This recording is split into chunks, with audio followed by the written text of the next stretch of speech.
Southside Seller, how we feeling tonight, huh? All right, we're going to get this fucking shit show on the road. This is the shit show. We do this every Tuesday. I didn't make up the name, but I'm leaning into it. You can thank the owners, Sean Howell, for creating the shit show. And I am the shit show coordinator. I am the shit show, really. I've come to realize that. Yeah, we're going to have a great night. I don't know how it's going to go. I'm coming off of a 1 week hiatus. And last night I was very, very tired. I missed some pretty important things today. But we're going to get through it together. Are we live? Yeah, great. Glad to have y'all watching at home. I don't have any jokes. We're just going to move on because I want to get this shit done as fast as humanly possible. Yeah, Matt's excited about it. Give it up for Matt behind the bar. Give it up for the pizza gang keeping us fed, and Matt keeping us drunk. Drink, everybody. That's what I'm going to say. You should drink. I don't drink alcohol anymore. Wait, did we get the thing back or? Not yet? It's in the works. That's all you got to tell me, dude. So, all right, awesome. Well, guess what? Actually, I do have a couple of new jokes that I'm going to work on.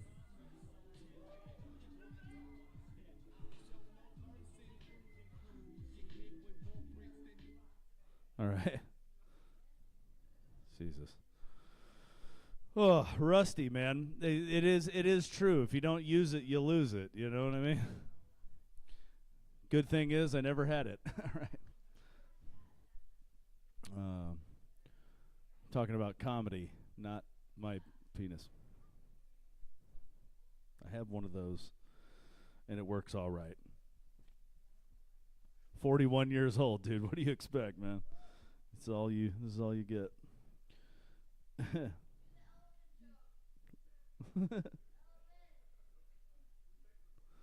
You got a 4-year-old autistic son. Yep, give it up for autism. Woo! Yeah. That spectrum it's long. It's a big spectrum. It's wide spectrum. That's right. Wide, not long. It's an uphill battle is what it is. Day in and day out. No. He's a good kid. I thought he's a good kid. He just got his mom's genes. Right? Cute and retarded. No, he's not retarded. You can't say that. I can say it. You can't say it.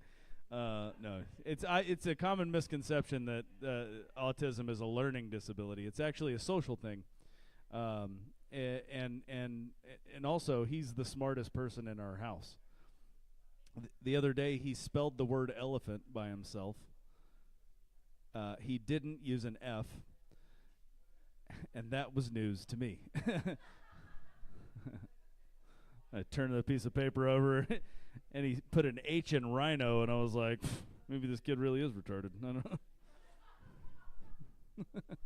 He didn't even use a Y, you know? Oh, wait, hang on.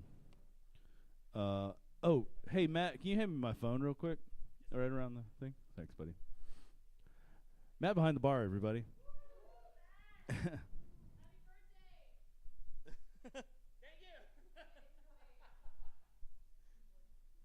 I have 27 messages.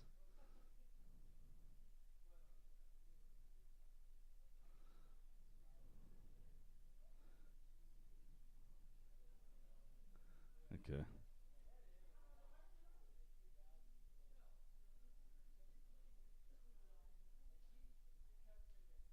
I like dead air. I don't know about you guys. It's one of my favorite things.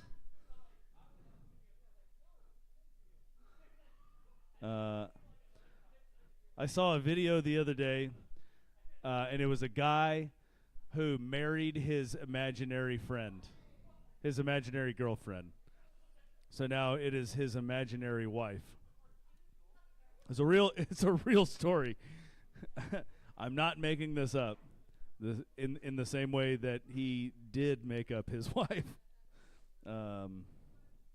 Dude, he had wedding photos, and it was just a picture of him like this. The wedding photos. It was it showed like him doing activities with his wife. It was like I don't know. What I was hoping that they'd show like him skydiving or something. Skydiving next to just a floating parachute. Just an empty parachute. Or just like a pissed off skydiver trainer with like an empty suit attached to his front. Because it was an imaginary girlfriend, you get it? Just imagine that guy, like, speaking of imagination, imagine being that guy's friend. Which is highly unlikely that he has any because he had to make up his own fucking wife. Huh? Oh, hey, Mary's here. Mary behind the bar. Mary in front of the bar, actually, tonight. Mary at the bar, sitting at the bar, enjoying herself. So, yeah. So for those in the back, I saw a video of a guy who married his imaginary girlfriend. Yeah, it's a real thing. He's a guy married his imaginary girlfriend, made her his imaginary wife. Officially, dude. There was wedding photos of him just like this. Like pictures of him doing activities with his wife. Yeah. Yeah. Well, the metaverse is no more, my friend. I hope you know. Yeah. That's just billions of dollars down the drain, my it's you can thank Mark Zuckerberg for that. What a way to clean money though, you know? All right.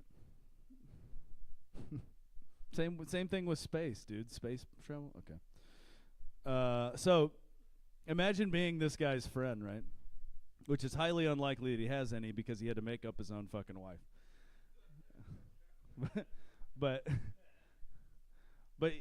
if if you're this guy's friend, like you love this guy, like you have to, right? Because you stuck with him through this whole fucking thing, and now you're at the wedding. I mean, I would assume there had to have been witnesses, right? If it's official. Right? I mean, I guess it really doesn't. They could just give him a ring and say, "Hey, you're married."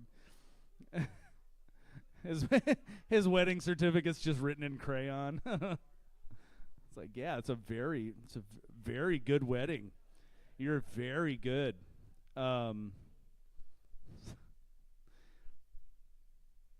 just have to hate, like, if you're that guy's friend, you just have to pretend like you hate his wife. You know.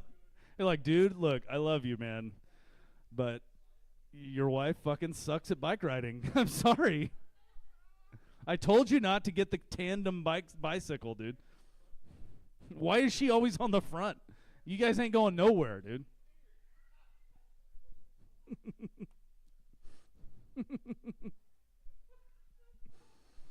She's like, you know what, dude? Let's just go to the strip club, Let's go to the strip club. What? Yes, I think you know what?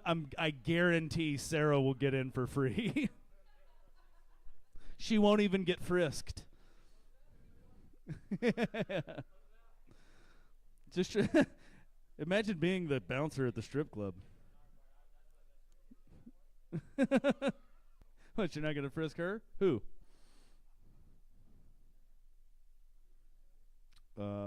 You always see before and after photos of like weight loss and stuff, and they always look really good.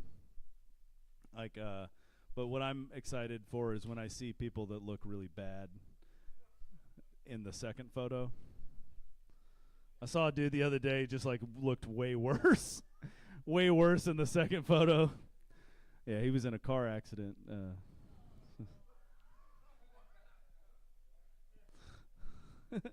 I'd like to see more. Well, you know what I'd like to see more of? More before and after divorce photos. That's you're both looking really thin. You know what I mean? Like mom's out there getting banging a banging revenge body, right? And dad's just broke, so he's starving himself. That was. I've lost 20 pounds this year. I'm not divorced because I've never been married. Okay. Yeah. Okay. Now I'm ready to get the show started.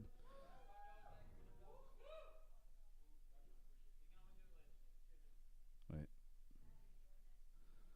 That's right. I'm a contractor by day. Yeah.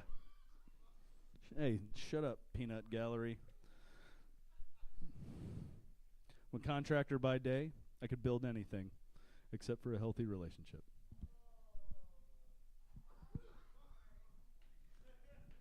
Oh. It was excitement that turned into groans of, all right. Buddy, I am barely hanging on today, so you guys are going to just have to pay attention to the light and don't go over, or we will take you out back and shoot you. That's a new one.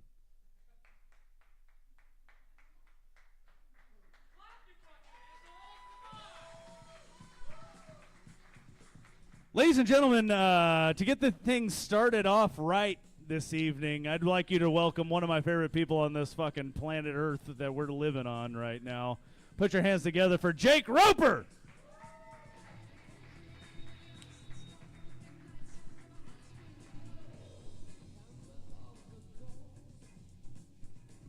Ian Mack, y'all. Shit show, Southside seller. How the heck are ya, dude? I'm in about as good as mood as Ian is, so all old stuff tonight. I'm phoning it in, dude. I woke up on the wrong side of the bed this morning, bro. I was pissed. Yeah, whatever. It's it's all good. They suck at buying things that aren't illegal. Is what they suck at, dude. First, anyway. Losing the crowd. Let's see. I might try something new.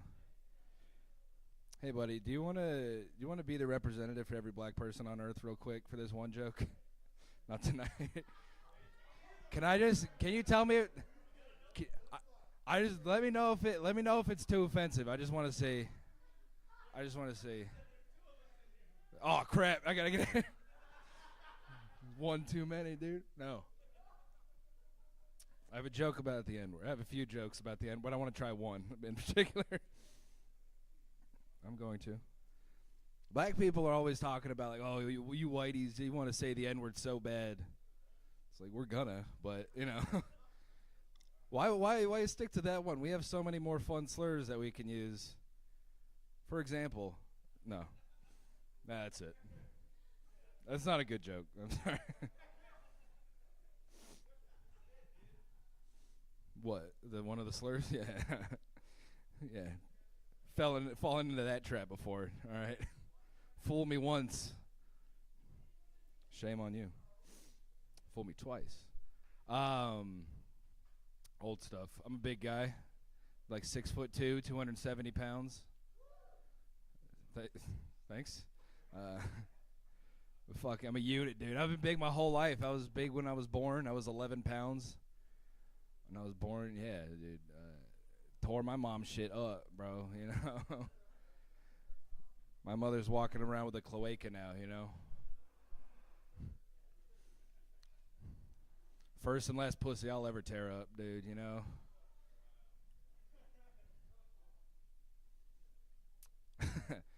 I got these big shoulders, right? When I came out, they literally had to break my collarbone just to, like, get me through the birthing canal.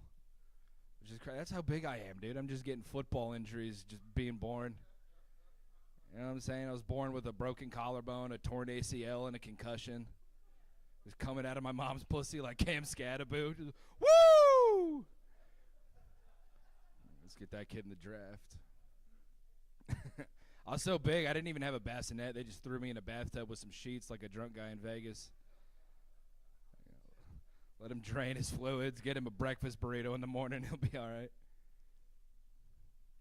So that's what my mom's up to. She's somewhere out there being a frog, and these frogs have cloacas.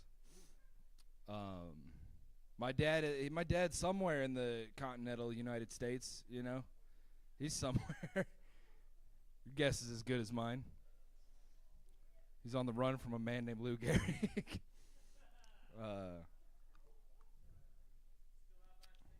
Yeah.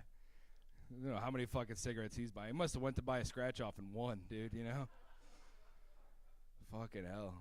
Nah, my friend, his dad died, so he was trying to be like, oh, man.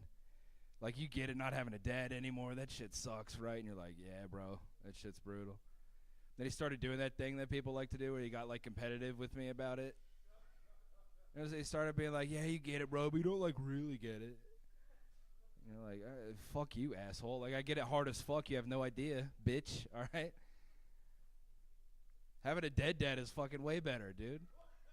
You know what I'm saying? Like, his dad didn't decide to get hit by that ice cream truck, you know? My dad made a choice, dude. My dad woke up and he said, I'm going to fuck up this Thanksgiving, all right? Bro, real shit. I was sitting there. I was a lad watching the Lions versus the Packers. I'm just like, why's dad got a suitcase? Where the fuck is dad going, dude? Not even halftime. Dude's bouncing. You know what I'm saying? We had beer in the fridge still. I was so confused. I don't know why that line made the energy drop to zero, but all right. That was crazy. We saw a picture of, like, the lady that he left my family for. And, like, the crazy thing about this is, like, this chick was just so fucking mid, bro, you know? You, like, see a picture of her, you're like, ew, bro. Like, have some respect for yourself, player, you know? Like, fucking leaving the family for a 4. You know, giving up parenthood for a personality, that's crazy. That's crazy, bro. Like, as a son, I felt so slighted. I was like, how bad did you want to leave? My dad was just like, dude, the first chance I get. Some fucking average white lady with, like, a hat. I don't know. Fucking bitch. She had some hat on, you know, some, like, white lady hat, you know what I'm saying? Real flat brim. It would have been tight if she was hot, though, you know? That would have been pretty cool. If she was like Heidi Klum or something, I'd have been there on the weekends, you know what I'm saying? Hey, you never know when dad's going to go out of town on a business trip, you know what I'm saying? Never know when your stepmom's going to get stuck in the dryer. You got to help her out. Not a lot of perverts in the room, all right. Yeah, you got it. You guys got it. It'd be so funny if you fucked your stepmom and her pussy was so good. You'd be like, call your mom up like, yo, you got it, just finger it once. You'd understand, I swear to God. I know you're pissed, but you got that cloaca now. You got to be fair about this, all right? It'd be pretty cool to have sex with a woman that has a cloaca, to just do vaginal and anal at the same time. All right, that's stupid. Dude, I'm riffing up here, bro. Now, this is all the top of the dome, bro. It's crazy. I'm married to a woman.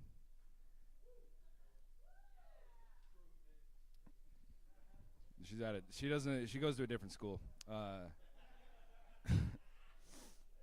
No, I'm married. I like to make her come. That's what I like to do. Hell yeah. You got to make him come. Got to make him come, dude. It's funny. Some women, they like to get up and brag, and they be like, oh, you know, man's never made me come. Like, they can't even find my clit.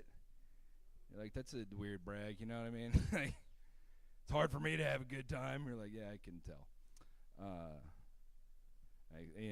Ian likes the misogyny. Thank you. Hell yeah, cheers. No, but she's a relatively easy come, to pull off. I got it. I figured it out. I don't I don't like how she comes though. I don't like how it's not. I mean, it's not fair to say like her. It's not her solely. It's not like she punches me in the face and calls me the N-word. It's not just her. It's women in general. I feel like they're not. You know what I'm saying? They're not coming all that good. I feel. I feel like we could improve upon this a little bit. Maybe just for me personally, because like it's too like ethereal. Like my wife comes and she's just like, "Ugh," and like that's where it ends. That's crazy. I'm too insecure. I need a little bit of evidence before I can come to my conviction. I'm like, baby, I just shot all this evidence all over your back. Exhibit A, jizz. No, I think that's nice though. I would like it if my lady shot some ropes on my stomach. I think that would be great. I look. I want my wife to cream pie me. That's what I want. Where, dude, in my bussy? Where else, bro? I don't know, dude. If you love somebody enough, you want them to give you a facial. Okay, that's how I think. That's how I think. I don't know what the fuck her problem is. No. That's funny. My wife is. I like hanging out with her. She's fun. She's racist. It's fun because she's Asian. So it's like, oh, look at you being racist. It's cute. She's from there. She's from Korea or something, and so she's she's racist to mostly just other Asians. So it's like it's not that bad. Like she's from Korea, so she talks about Japanese people like she fought in World War II. It's very fun. She remembers. She remembers. She realizes that they sided with the Nazis, and she knows. Yeah, she says Chinaman just like so. Just like, look at there. Look, there's a Chinaman there. Look at him go. Isn't that nice? They're so casual with it, I remember I took her shopping once, and I picked out this red top that I thought she looked good, and I was like, hey, why don't you try this one on? And she's like, I don't know, baby. I don't want to look like a Chinaman. Like, all right, maybe wait till we're to like leave the Old Navy before you start throwing slurs at me, baby. That might be nice. She's like fucking. She's like Clint Eastwood in Gran Torino. You said it. I mean, yeah. She's Korean, so she's a gook, I believe. All right. All right. All right. You know where that comes from? It's kind of fun. The word for American in Korean is migook. Yeah. Sums it up, right? Oh, my wife, she's funny. One of my favorite racisms she's ever done, though, was, this is my favorite one, was, we're watching that Eddie Murphy documentary on Netflix. Yeah, and Eddie Murphy's on the screen, because it's his documentary. And he's on the screen, and my wife clocks Eddie Murphy. She's like, that's the guy from Rush Hour, right? I went, yeah. Yeah, it is, dude. It was him and the guy from Enter the Dragon. That's who did Rush Hour. She's watching the Eddie Murphy documentary. She's like, they didn't mention Rush Hour or the Friday movies once. That was crazy. She's like, they didn't talk about when he was in Star Wars. They didn't do any of that.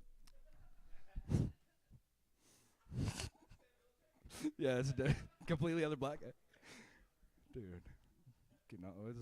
She's like, they didn't talk about when he was in Training Day. They didn't do anything. Yeah, Undercover Brother. That's a good one. Undercover Brother. Oh, shit. Have you lit me at all? All right. Well, that's probably way over, but yeah. All right. Well,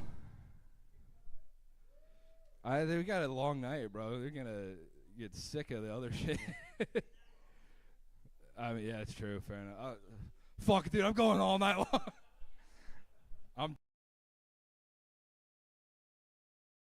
Matt's gonna shoot me in the face.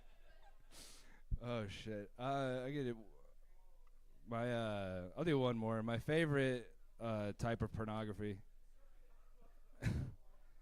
My favorite type of porn is when porn stars go on a podcast and they say things like, "Yeah, no, the small ones feel just as good." That's a personal favorite of mine. I like that one. Yeah, no, the big ones hurt really bad. You go, keep talking, you fucking dirty bitch. All right, Ian Mack.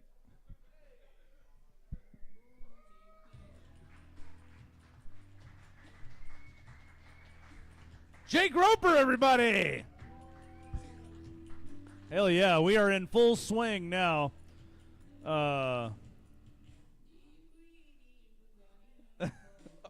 Oh, look at that, dude. Nobody else saw that, but I did.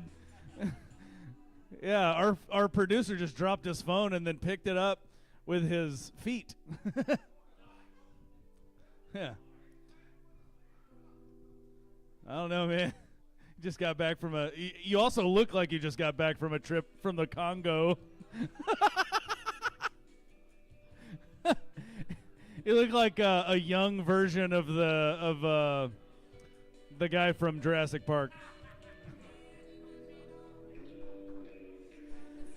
All right, your next comic coming to the stage. Please put your hands together for Nunu.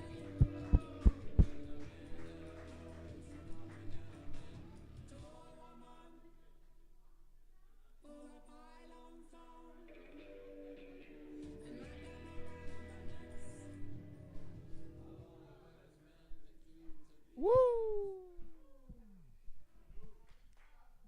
Hola, hola, hola, bienvenidos. Imagine if I did this whole set in Spanish. That would be fucking hilarious. I should, right? So, cuando vos mirás a una mujer, en realidad nunca pensás que algo muy... I'm just fucking with you. I'm not gonna do that shit. Because you're gonna call ICE, and that's gonna be my last night tonight.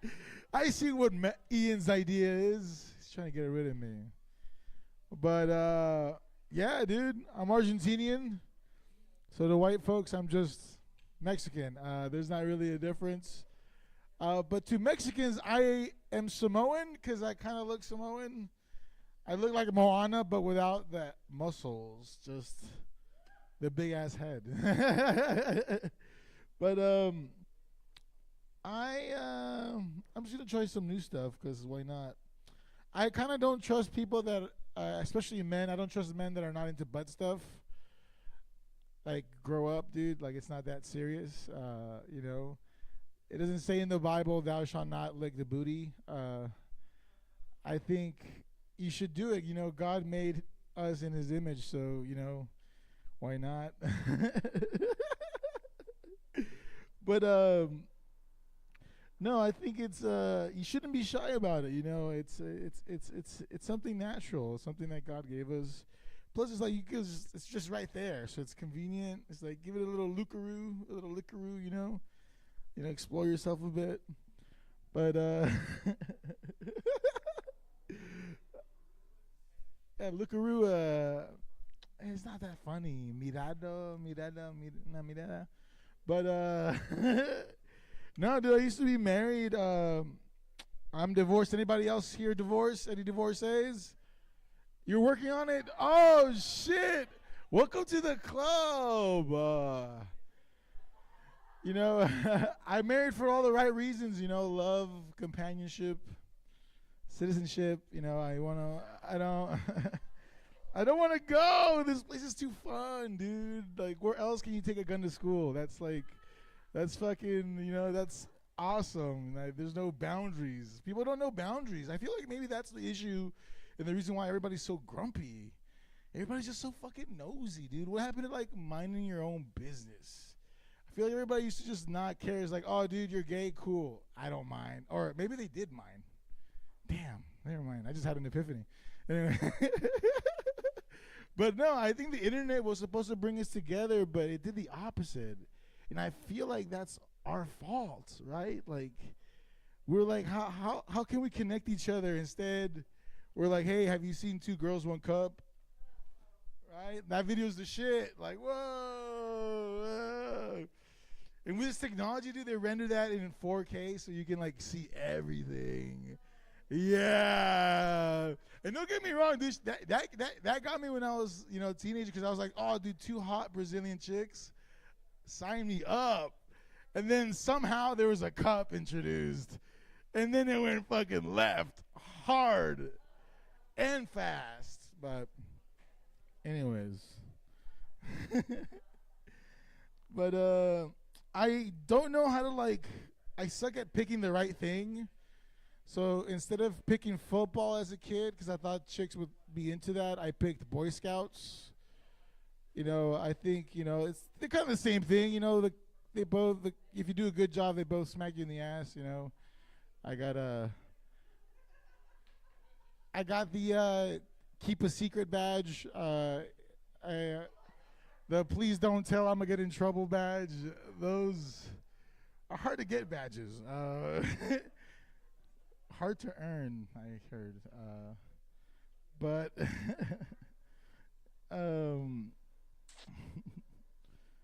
let's see what else. Oh, so I love women that wear glasses. I think an imperfection is beautiful. I think astigmatism is sexy, and anyone that has glaucoma is hot. It's, and maybe it's because maybe I'm self-conscious, because I heard chicks were into dad bods, but I feel like kind of overdid it. But the glasses help, because if they take them off, it's all blob. Oh, my God. But that's all I got. That's all I want to do tonight. Thank you.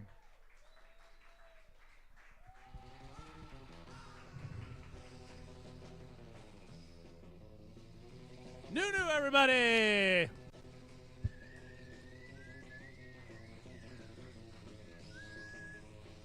Hell yeah. All right. Your next comic coming up to the stage. What a wonderful treat we have for you here this evening. I'm so glad that this young woman has been coming out more. Please put your hands together for Sydney Carson, everybody.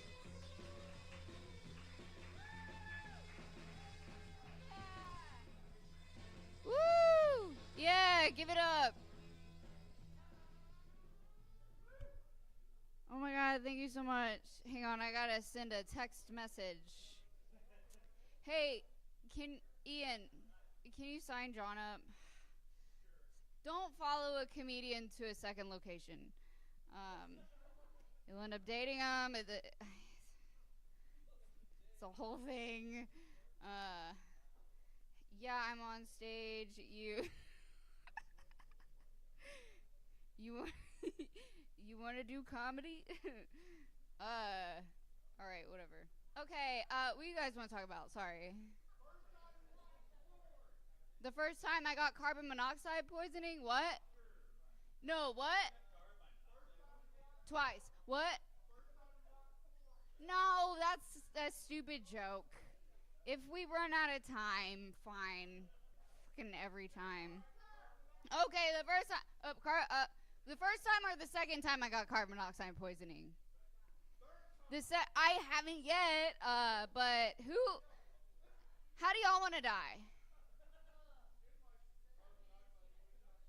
Me too, man. Honestly, I've had it twice. Not bad.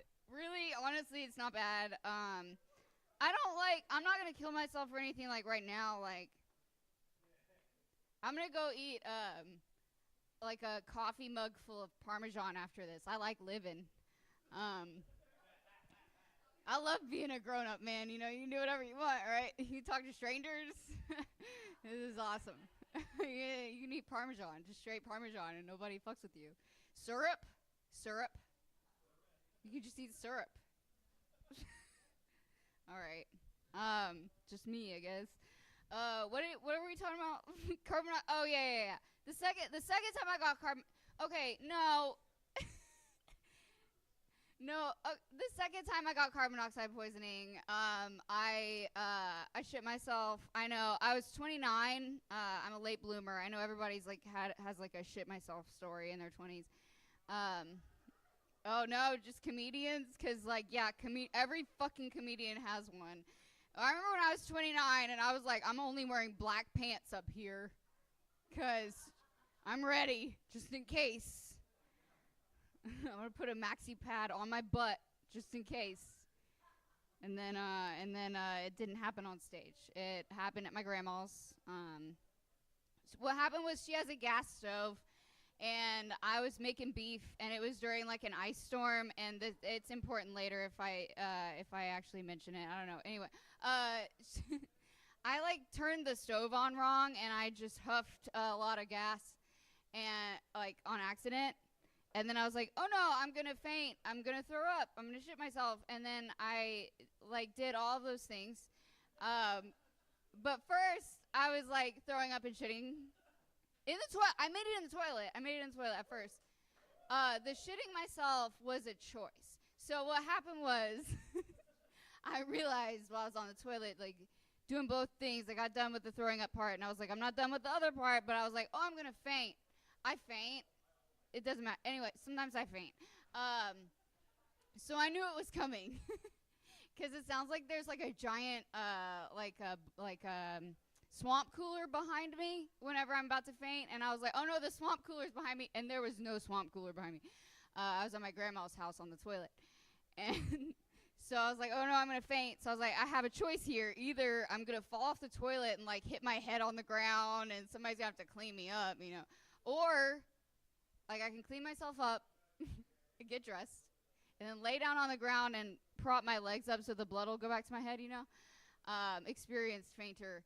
And I can shit myself fully clothed, and then I can just wash my clothes. And so that's what I did, you know. I was at a fork in the road, and I think I chose the like most considerate option. So I intentionally shat myself. Like a lady. I guess okay, the first time that I got carbon monoxide poisoning, I was at my dad's house with my boyfriend at the time, and I like woke up on the ground in a really like uncomfortable position on the ground. I was like, why am I asleep on the ground, right? And I look at my boyfriend, and he's like slumped over against the wall, and I'm like, uh-oh, this looks like maybe something poisonous is in the air. And so I go and I tell my dad, and he's like, what? And then like it turns out, yeah, the hot water heater was on fire. So the only reason I woke up was because my back was broken. Unrelated, my back was broken for a long time. And I was like, I would never fall asleep on the floor in this position, you know, with my back broken. And so like my broken back like saved all of our lives. So that was cool. And then my boyfriend at the time, he died later. But anyway, it's a girl can try. Anyway, yeah, do y'all ever? Oh, I thought you were raising your hand. I thought you had a question. Any questions? Any questions? No. Okay. Do y'all ever like, you know, like have better memories from when you were like a kid or a teenager than when you were like in your 20s on drugs? Isn't that crazy? One time I was on muscle relaxers for like my entire 20s because my back was broken. And I broke my back. Everybody's like, car accident? No, I jumped off of too many things that were high up. And then it was like a repetitive motion injury. But I got it put back together. It's fine. I'm off muscle relaxers, which is cool. It's like you just like kind of wake up kind of to reality. You just wake up and you've been working at a hardware store for 8 years and you're like, oh fuck. Shit, I got really good health insurance. I don't know what to do. Why am I here, you know? It's weird being on like a pharmaceutical for a long time and making like important life decisions like in college. Like I was in college on the muscle relaxers, and I was like, I'm going to major in radio. And so now I work at a hardware store. Because I need health insurance. I don't know. My aunt died. That's something. Woo! Yeah, a great aunt. She was 98. It's okay. 98. It's okay. It's okay. She was 98. The people in my family live like a really long time. Like I do not want to live that long. Like I need to take up smoking or something. I can't. I would die too fast. I can't smoke cigarettes because I smoked too many in the womb, and so now I have COPD, and that's why I have to have good health insurance at the hardware store. Woo! Birthday Man, I hope my mom is not watching this. She did not know she was pregnant. I feel really bad. Like, I love you, Mom. She really didn't know she was pregnant until like I don't know how far into the 3rd trimester, but it was a ways. Anyway, what was I talking about? I don't remember. The first time I ever saw porn? No, just kidding. What do you guys want to talk about? I've got like not even a minute left. No.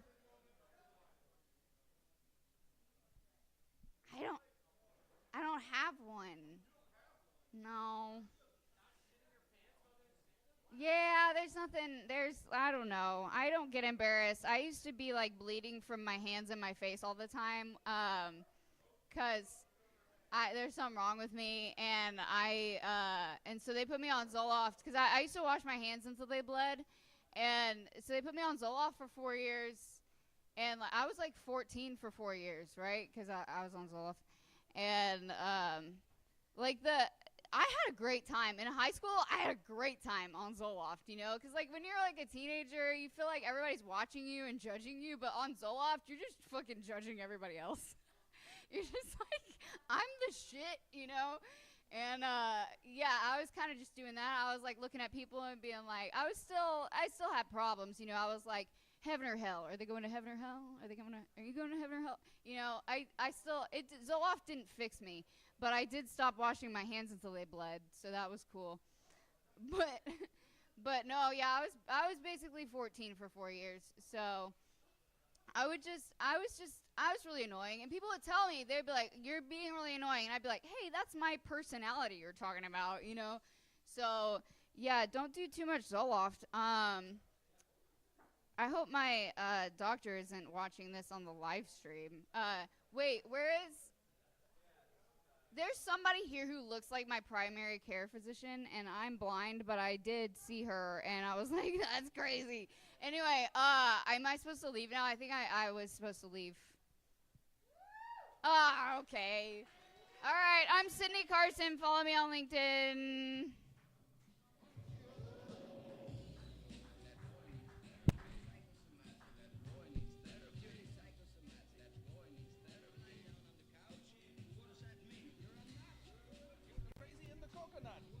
Sydney Carson, everybody! If you're just joining us, the list is full. The list is full. Yeah. But, Jared Floria is closing us out for the evening. He just walked in. He does the thing before the thing. It's supposed to be after, but it's before, and that's cool.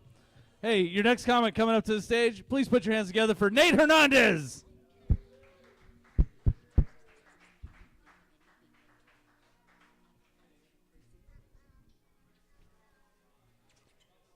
Hell yeah. How's everybody doing? Everyone doing good? Fuck yeah. Listen, everyone on mic, everywhere I go, everyone's it's always politics this, politics that, Donald Trump this. I don't like that, dude. I think we got to get back to the real hard-hitting issues. I miss when white dudes used to talk like black guys. I really do. Like, it was a real – remember that? I don't care. None of y'all with me. EMAC, fuck yeah. I just miss it, dude. I feel like remember the first time you were, like, out with one of your white friends and, like, a group of black dudes came up to you and he was like, oh, shit. Oh, for shit show. What kind of Jordans them is? And you're like, what the fuck are you saying right now? Stop that. But I get it. I understand the appeal of wanting to talk like a black guy. Like, I remember the first time I heard a raw line that a black guy said, and immediately I was like, I need to repeat that instantaneously. Like, I was meeting a guy at my high school, and I was like, oh, yeah, I think I've heard of you. And he said, fuck what you heard. And I was like, that's the hardest shit I've ever heard in my entire life. I can't wait to use it. That night, I got home from school. My mom was like, oh, I heard you had a good day at school. Anything cool happen? And I said, fuck what you heard. And she was like, what? But it didn't come out the same way like a cool, suave black guy would say. Nah, she was like, I heard you had a good day at school. And I said, fuck what you heard. That just sounds like a pussy talking shit that's about to get spanked. Like, that sucks, dude. It wasn't as cool. But listen, dude, I understand it. I get that you got to pull the trigger sometimes and just talk like one of your boys. I understand that. I remember, listen, you don't always understand how big of a pussy you are until the time comes. I do know that. I was walking around Oak Cliff area. If you haven't been to Oak Cliff in Dallas, you should definitely go. It's a beautiful area.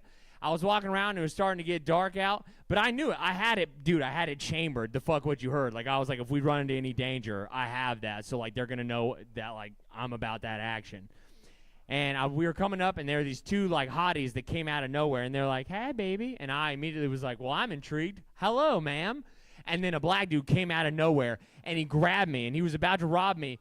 And instead of saying, fuck what you heard, or doing some cool shit like try and fight him, all I said at the top of my lungs was, everything I have on is fake, and I don't have anything on me that's real. Please don't hurt me. And he wiped me off. And I don't know if you've ever felt like a huge pussy before, but that'll do it. Like, about to be robbed, and then he went like, oh, my bad, man. You're good. And then he let me go. And it was a silent car ride back. Like, you know how hard it is to brag about, like, how cool you were for a second when you were the biggest pussy of your group? Like, I got us all off because I was like, everything I'm wearing is fake, and I don't have anything you want. Like, that's a hard thing, dude. You don't want to do that. So I had to go back. I had to get my get back. I was ready for the sequel of what Oak Cliff could possibly be. Because you hear all these things, and I was like, they can't get me, dude. I'm built different. All my stuff is fake. Like, I was ready. And so we went back, and I had my girlfriend at the time and one of her friends, just two white hotties out in the night. And we were driving around Oak Cliff, and they were like, I have to pee. And I was like, probably not here. And they were like, just pull over at a gas station. And again, I was like, again, probably not here, but okay. We pulled over at a gas station, and I went in with them because I'm a gentleman. And again, fuck what you heard was right here. I was ready to use it. And there was a guy looking at all, like, the pirated DVDs, and I was just standing next to him right outside the bathroom. And he looks at me, and he goes, oh, shit, what it is, and puts his hand up like this, and I hit the wettest dap of my entire life. And out of my beautiful white mouth, I said, shit, you know what it is, and gave him the nastiest dap up. And then I realized, like, oh, man, I'm the white dude that talks like a black guy. That's a bad time.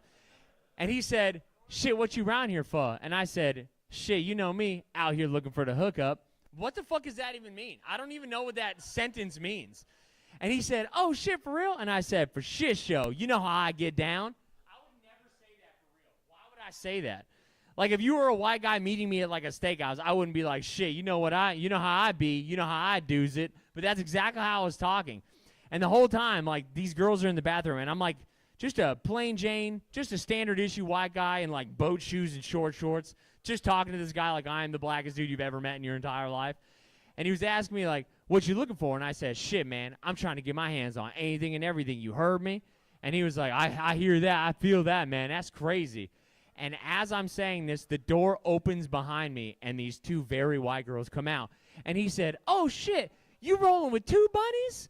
And I said, that's right. You know how I get down. That's why they call me the hillbilly. And I gave him a dab up. And as we were leaving, they were like, why the fuck would you say that? And I said, we need to leave right now because I said a lot of stuff to that guy that shouldn't have been said. Like, you don't need to repeat that. And then we got in the car, and it wasn't a silent car ride. It was full of a lot of questions that I did not have answers to. They were like, did you say you were looking for the hookup? And I was like, I sure did. And they're like, what do you mean? I said, I don't know, like where a plug-in was for my phone. My phone's dying. I don't know what I was saying. I don't know, dude. It was bad. It wasn't good. I don't know, but I go into everything just expecting it to go my way. You know what I mean? Like, do you ever, none of you guys just go like, this is for sure going to go my way? I was, yeah, hell yeah. The three white women, hell yeah. Louis Vuitton bag on the table. They're like, hell yes, king. I get you, dude. Nice. Yeah. Listen, I go into everything with 100% confidence. I remember a lady on Facebook a couple years ago hit me up, and she was like, hello, would you like to be a teacher in Poland? Am I a teacher? No, I am not, but I was down to move to Poland, so I was like, hell yeah. And she was like, cool. All that would happen is you would live at my house, and there would be people that would come in and out of that house, but you would live there, and then you would work at the school. And I was like, fuck yeah, that sounds amazing. I'm sure this is going to go exactly how I want. And so I moved for real to Poland overnight. I was there. I'm fresh in Poland. I don't speak Polish. I don't have a Polish background. But, like, when you land in Poland, you kind of get why the Nazis took it over because it kind of just sucks. Like, the second I landed, I was like, you know what? I would fucking roll tanks on this fucking place, too. Fuck this place. Like, you know what I mean? I don't know, dude. And I'm not proud of it, but, like, I was like, there's the first time in my life where I was like, Hitler had one thing right, dude. You know what I mean? Like, yeah. It's fine. You guys are white. You know what I mean? He likes y'all. We're all good, dude. Just don't look around. The demographic is swayed in here. But you guys are all good as long as we're not checking dicks. But anyways, I was in Poland. And again, she was like, there's going to be people coming, like, to clean the house and stuff. Just let them in. And I get a knock at the door one night. And I open it, and standing in front of me is just a fat Polish dude who doesn't speak any English, and he just unleashes Polish on me. He's like, "Dzień dobry." That's Polish, if you're wondering. And I was like, I don't know what the fuck you're saying or what's going on. And he just kept speaking Polish at me, but louder. And I was like, brother, volume isn't the issue. I don't know what the fuck you're saying. It was the first time in my life where I got to be like, speak English around here, brother. Like, I was like, not in my country. It was perfect. It was awesome. It's an awesome feeling. I wouldn't say that if I were y'all, but you can say it. It's pretty fun.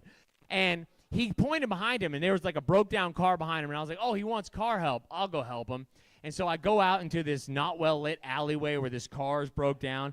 And he slides open one of the long doors of this van, and I look inside of it, and all the seats are laying down. And you know that feeling where you're like, is this how sex slavery starts? That's immediately how I felt. Like, I was like, uh-oh, I just like witnessed a Euro bang buzz. I'm about to get fucked out, like out of my brakes by this guy. And no, what he had was like a bunch of eggs to give me. He had like a shitload of eggs. Like, it looked like we were about to feed the entire country just eggs.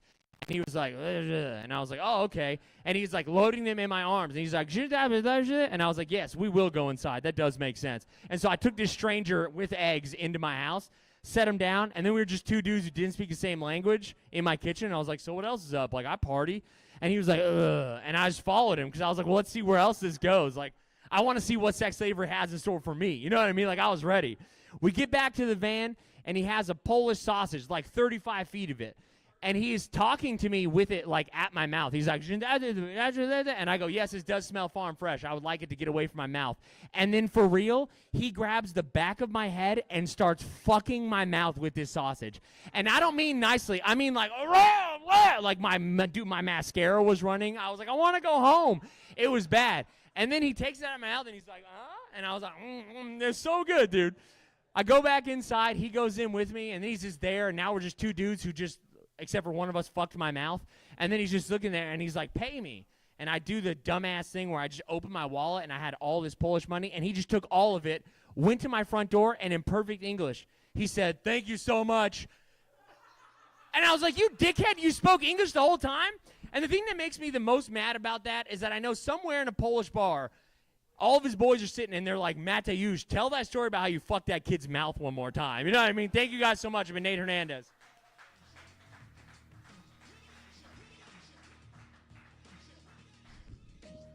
Hell yeah, dude. Nate Hernandez, always a good time. Especially if you're a Polish guy with a sausage. Sorry. Yeah. Hell yeah. Hey, this next comic, you guys, wait, real quick. Are we having a good time? Fuck yeah. That's all I like to hear. This guy doesn't give a shit. Your next comic, this guy gets to go where the fuck he wants to go on the list because he paved the way. He crawled so we could walk. He created this shit show, and we have humbly taken over the torch. Please put your hands together. Make some noise for Jordan Mack.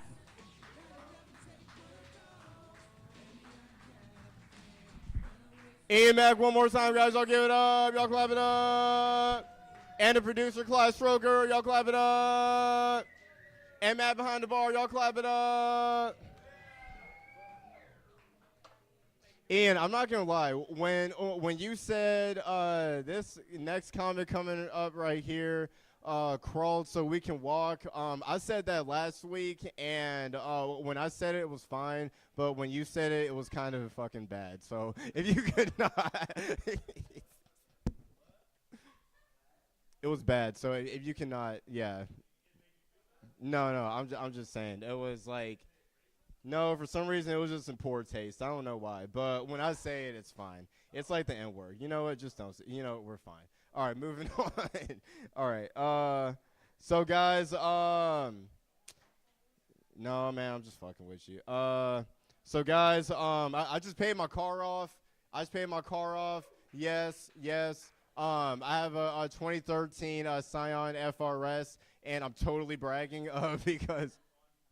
Well, here's the thing, like that's a cool car, but like one thing that like I've realized like in my 5 years of having a cool car is women don't care about you having a cool car. Like especially if it's like a fucking like a entry level sports car, and no one really gives a shit. Like that's more of like a dude's thing, right? Like if I said that, man, this car has like 200 horsepower and 150 foot-pounds of torque, you don't give a fuck about that, right? But I know the fucking dudes do. Like having a cool car is like the same thing as like going to the gym thinking you're gonna get a bunch of chicks. No, it's mainly dudes. Because for the most part, it's only dudes that are like noticing the fucking like how the light shines off your obliques and your fucking lower pecs and all that bullshit, right? So what I'm trying to say is, men, stop going to the gym, be as out of shape as possible.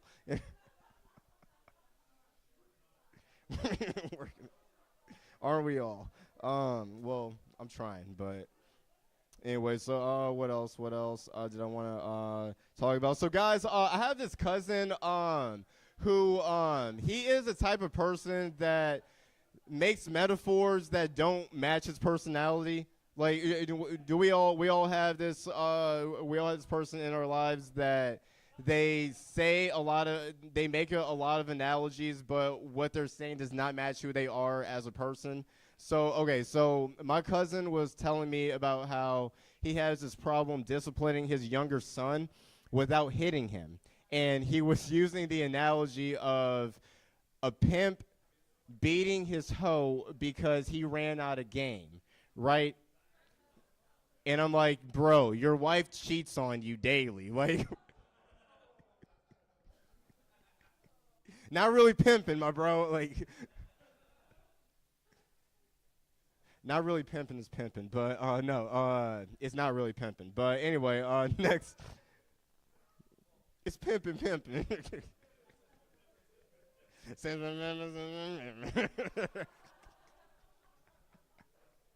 All right, what else I got? So guys, I'm broke. Who else broke? I'm so broke I had to move back in with my parents, but that's fine because like I'm saving up and whatnot. But years ago, like I was so broke. How broke were you? I was so broke that I was at the point of like I couldn't afford toilet paper and like I couldn't also afford my electric. So at this point, and this is like in the winter time, so it's cold, it's dark, and I can't tell if I'm wiping my ass with a McDonald's napkin or a Raising Cane's napkin or a fucking QT napkin. No, it's McDonald's because I can tell by the fucking dots on the fucking napkin. Yeah, no, like as I wipe front to back, like that shit is Braille for misery. And front to back gang, where are we at? Where are we at? Back to front, only back to front because otherwise. So y'all, what else? So guys, I've talked about how I work as a sanitation analyst at a daycare, which is just a really drawn out way to say janitor, but I would so much rather be a janitor at an autistic center than at a fucking public school. And let me tell you why. Because when autistic children make a mess, it's always on accident. Even when you see them intentionally throw the shit, it's always on accident, right? But when a public school kid, just a regular, quote-unquote regular-ass kid, makes a mess, they did that shit intentionally, y'all. Like, especially when they, like, fucking, like, oh, I don't know, set the stall on fire. They did that shit intentionally, y'all. Like, I know someone that teaches at Haltom. He was telling me, Haltom High School, like, it don't fucking matter. Like, I don't give a fuck. Yeah, right? A kid literally set the fucking toilet on fire. And they expect the janitor to clean that shit up, y'all. Fuck that. But anyway, but no, I had an uncle ask me, cause like I'm single, and I had an uncle ask me, hey, why are you single? And I'm like, well, it's kind of hard to date as a janitor, right?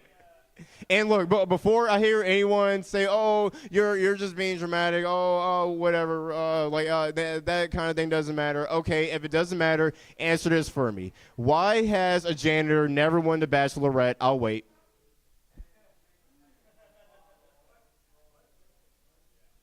Because optics matter. That's why. All right. All right. I just got the light. I'm gonna do an hour, but I digress. That's my time. Bye. Y'all have a good one. And Norwegian Wood as being about a lesbian. No, I just wanted to know what your intent was when you wrote it, and what your feeling is about the Time magazine criticism of the music that is being written today. Well, you're just trying to write songs about prostitutes and lesbians, that's all. Ladies and gentlemen, Jordan Mack, everybody. Let him hear it. That's what I was waiting for, that drop. That's what. Yeah, Jordan Mack. I love that guy. Hey, your next comic coming up to the stage. Your next comic Cummins up to the stage. Y'all put your hands together for Justin Cummins, everybody.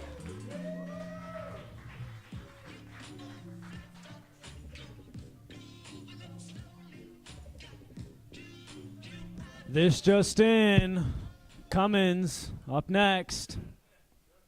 That's my name, Justin Cummins.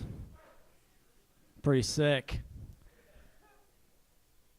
I didn't like it at first. Everyone else did before I did. They would all be like, Justin Cummins?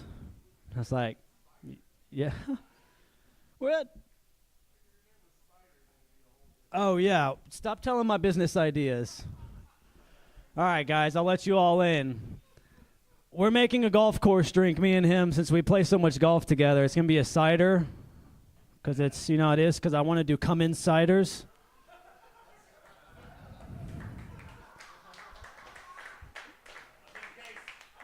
Thank you. If I hear anything about Cummins ciders, I'm going to come and kill everyone in this building.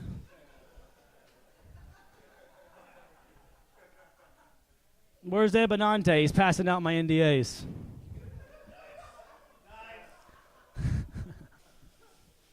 But yeah, so that's what's up. I just got out of jail. That's weird. That's why I missed last week. Yeah, I was in jail, actually. Because I don't know.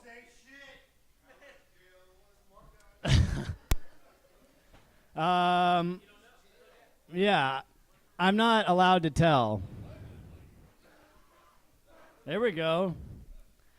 Yeah, no, pretty much if I tell anything about it, I'll go back. So, but right now I didn't do anything. Free my boy, me. No, seriously, let's get serious though. For those of you who haven't been on the inside,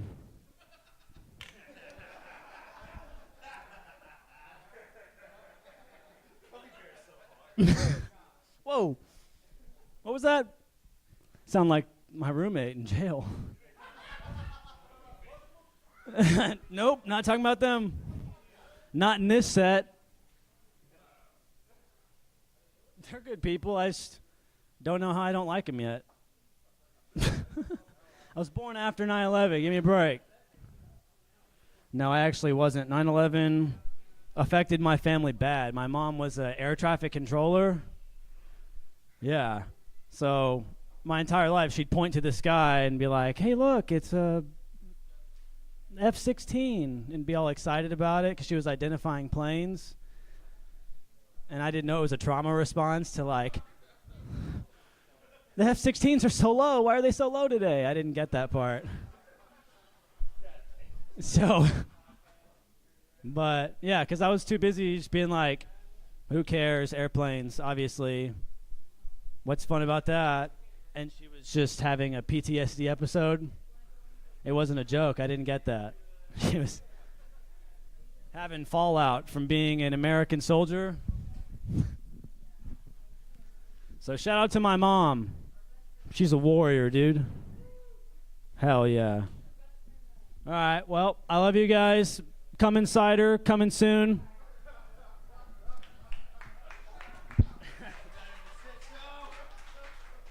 Love you guys. Shout out Ian Mack.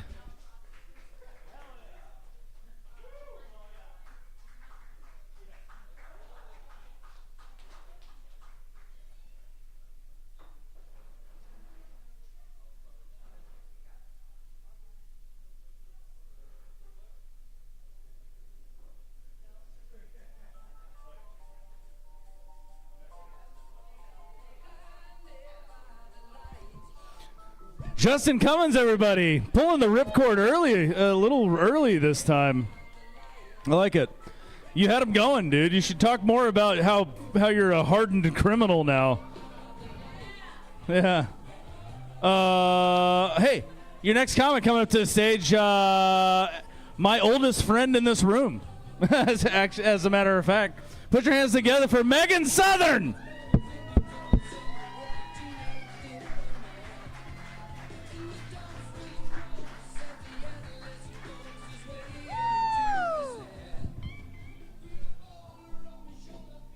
God, I love that song. You guys know that song? You know that song? So good. Damn. How does it go again? Blinded by the light, revved up like a douche. Yeah, guys. Yeah, I've been messed up on those lyrics for a while. Revved up like a douche. All right. Okay, can we talk about this? It's not just me. Thank God, because 16-year-old Megan was like, douche, what's he talking about there? I don't even know. Let me go ahead and look that up, right? By the way, I changed my phone to Indian voice. All right, so when I ask Siri about, like, hey, what is a douche? A douche is called a vaginal irrigation system. Vaginal irrigation, if you guys didn't get that. That's what a douche is. That is what a douche is. All right, so that's not really something you want on your search history, just FYI, okay? Don't put that on there. Yeah. So yeah. I've been messed up on that for a while. And we went ahead and accepted that, and later I found out that it's not douche. It's actually deuce, which is a car. Okay? Look at me learning. And it's a car. So we went from a classic rock song, and that's by Bruce Springsteen, right?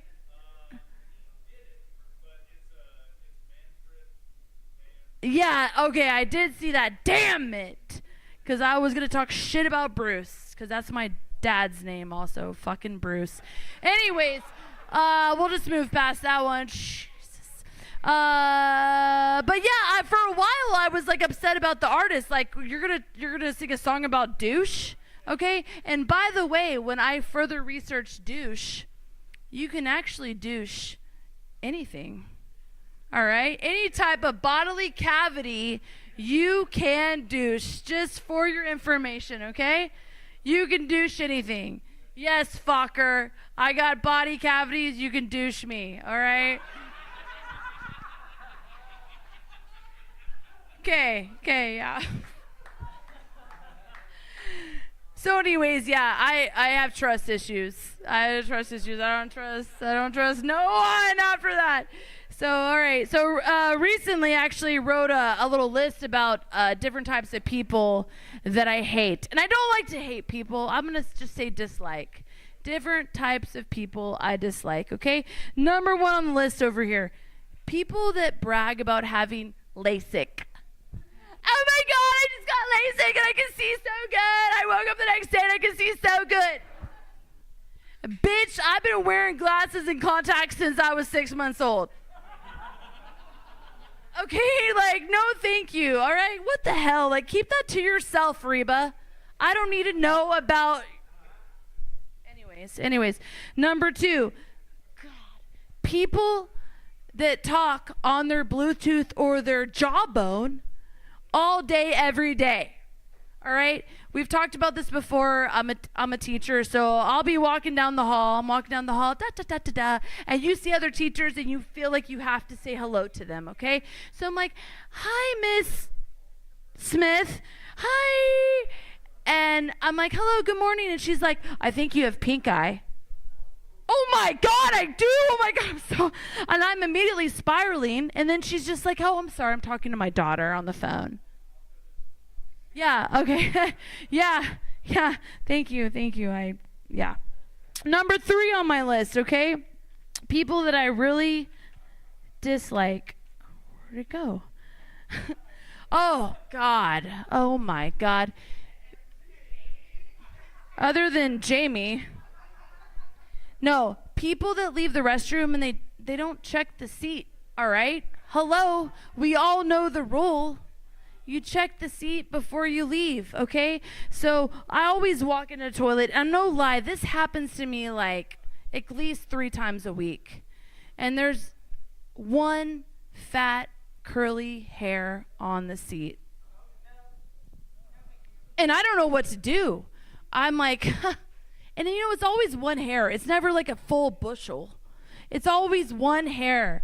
And I'm like, okay, do I blow it away? Do I adopt it? Do I like talk to it? I don't know. Like, get out of here. It's just terrible. It messes with me, you know? Like, I hate that, guys. Like, be a sweetie, wipe the seedy. Miss Rachel taught me that, okay? Miss Rachel. All right. And number 3, people that I really dislike, all right? Oh, God. Oh, I'm on 4. Sorry, my bad. Thank you. Number 4. Jesus. Jamie again. Yeah, my husband put them. No, number 4, people that I really dislike. The people that you stand in line with, like at Home Goods, and try to sell you on their pyramid scheme. No lie, just happened to me the other day. Okay, I'm just chilling. All right, I got my hands full. And a guy is literally like, hey, ma'am, are you okay? And I'm like, yeah, I'm great. I'm just late to a party. I'm trying to get somewhere. And he is like, hey, rise above your emotions and feel like be above the line. What are you talking about, man? Okay. And no lie, this guy smelled like really bad BO. Really, really bad. And he proceeds to tell me about his company that he started called Beyond You. And I'm like, bro, beyond your BO is what I'm trying to get past right now, okay? Like, I'm trying to get past that. God. And he's like, can you feel my emotions? Like, do you feel that? I'm trying to proceed my emotions on you. And I'm like, no, dude, I don't want to feel anything from you. I'm uncomfortable. Yeah, but that's really my life. On top of that, the final thing on my list would just be douchebags in general. You know, we know at this point that you can douche anything, but please quit being a douchebag in your life. We need peace in this world, not douchiness. All right? And that's all I got. Thank you so much. I love you, Mallory Tristan. Woo!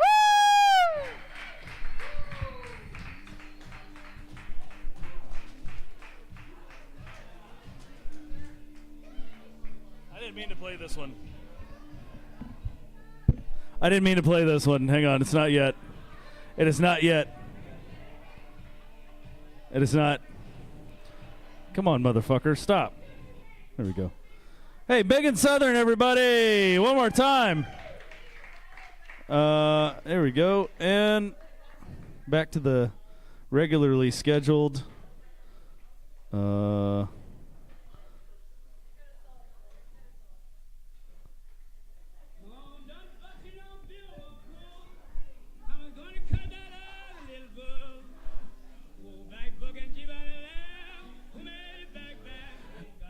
Ladies and gentlemen, your next comic coming up to the stage. Please put your hands together for Zach Vandergriff, everybody.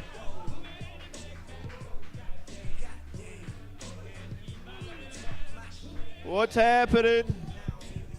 Yep. God, I wish I could dress up as a rapper without me calling the wigger. That'd be, you know. or someone or a Native American with donated clothes. Okay. How's this table doing? How we doing? You have a good night right now? Y'all look fabulous. Y'all look like y'all got a tax return and went straight to Ulta. I love it. Okay, I love Ulta. I just sold my stock. Okay, y'all pay taxes? That's hot too. Paying taxes is hot. I have a CPA. We can figure this out. Claim me as a kid. It's cool. Claim me as something. I don't know. I was with a girl, and she goes, "You're not even 5'11". You're barely taller than me." I hated that. What kind of flirting is that? I hate that shit. I go, you don't even wear C cups. You just have big nipples. And they're barely bigger than mine.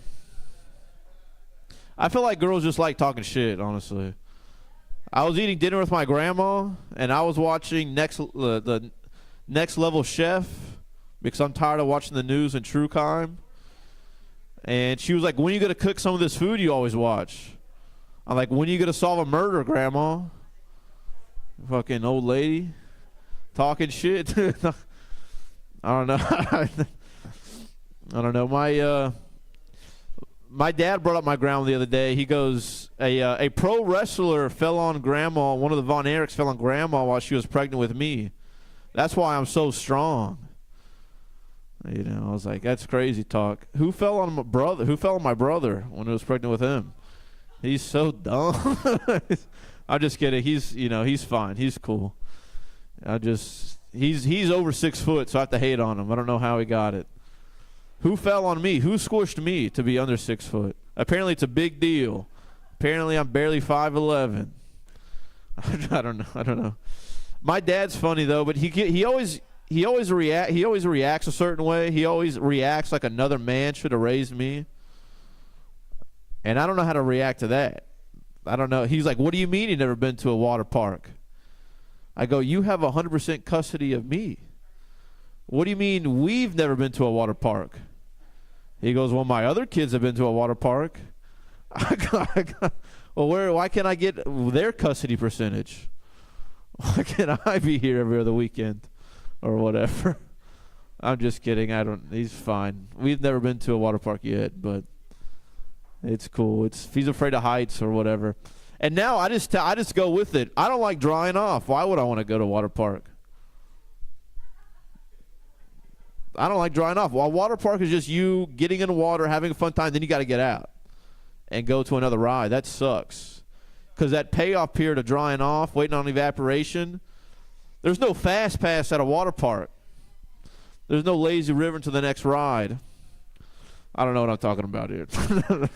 I'm just complaining. My parents taught me about the starving kids in Africa. And as long as you finish your food every night, they don't starve. And I don't know how it works. But, that made me two things, okay? That made me value food and resent the kids in Africa. Because they don't have the stomach for spinach like I do, I guess. I hate the canned spinach. They don't even get canned food. I don't know. They're not, because as a kid, what if they're fake like Santa Claus? And I'm just getting bamboozled again. I don't know. It's just me, though. But it made me value food as a kid. So now, because I'm dating to marry. I think marriage is beautiful. Because you have your qualities in your services, and you come together, what you're willing to do and don't do. Like, for me, I'm not a slob, but I just, I don't want to clean a lot. I'm willing to pay for it. I'm grateful she's my grandma. I'm just trying to date someone to take over my grandma and the prostitute I pay for. And so with the starving kids in Africa, that made me value food. And so I want to teach my kids values. Like, you better finish that Netflix series. There's kids in Africa who don't even get a free trial. Guys, that's my time. My name is Zach Van the Griff. Get up for your host, Ian, everybody.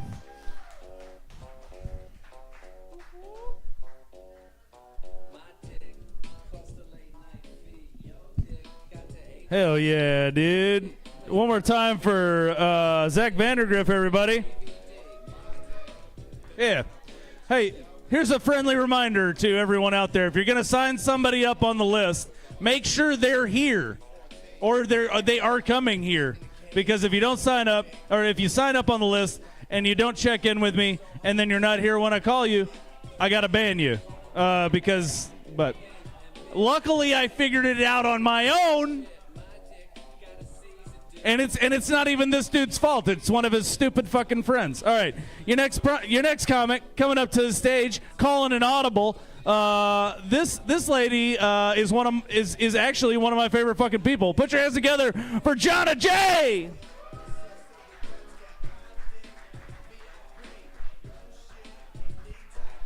My dick. My dick. My dick. My motherfucking dick. My dick. Hey, cucumber.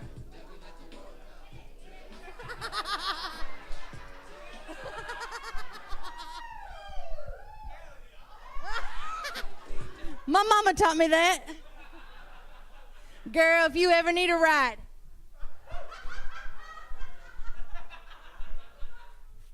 My mama did teach me that. So, my mama also taught me how to cuss a lot. She cusses like a sailor. And lately, I've been, my pet peeve is people who mount themselves on the high horse that think that, you know, if you cuss too much, then you're of lower intelligence. Yeah, Matt's over here stealing my punchlines. That's okay. I love him so hard. No, it's okay. You can do what you want.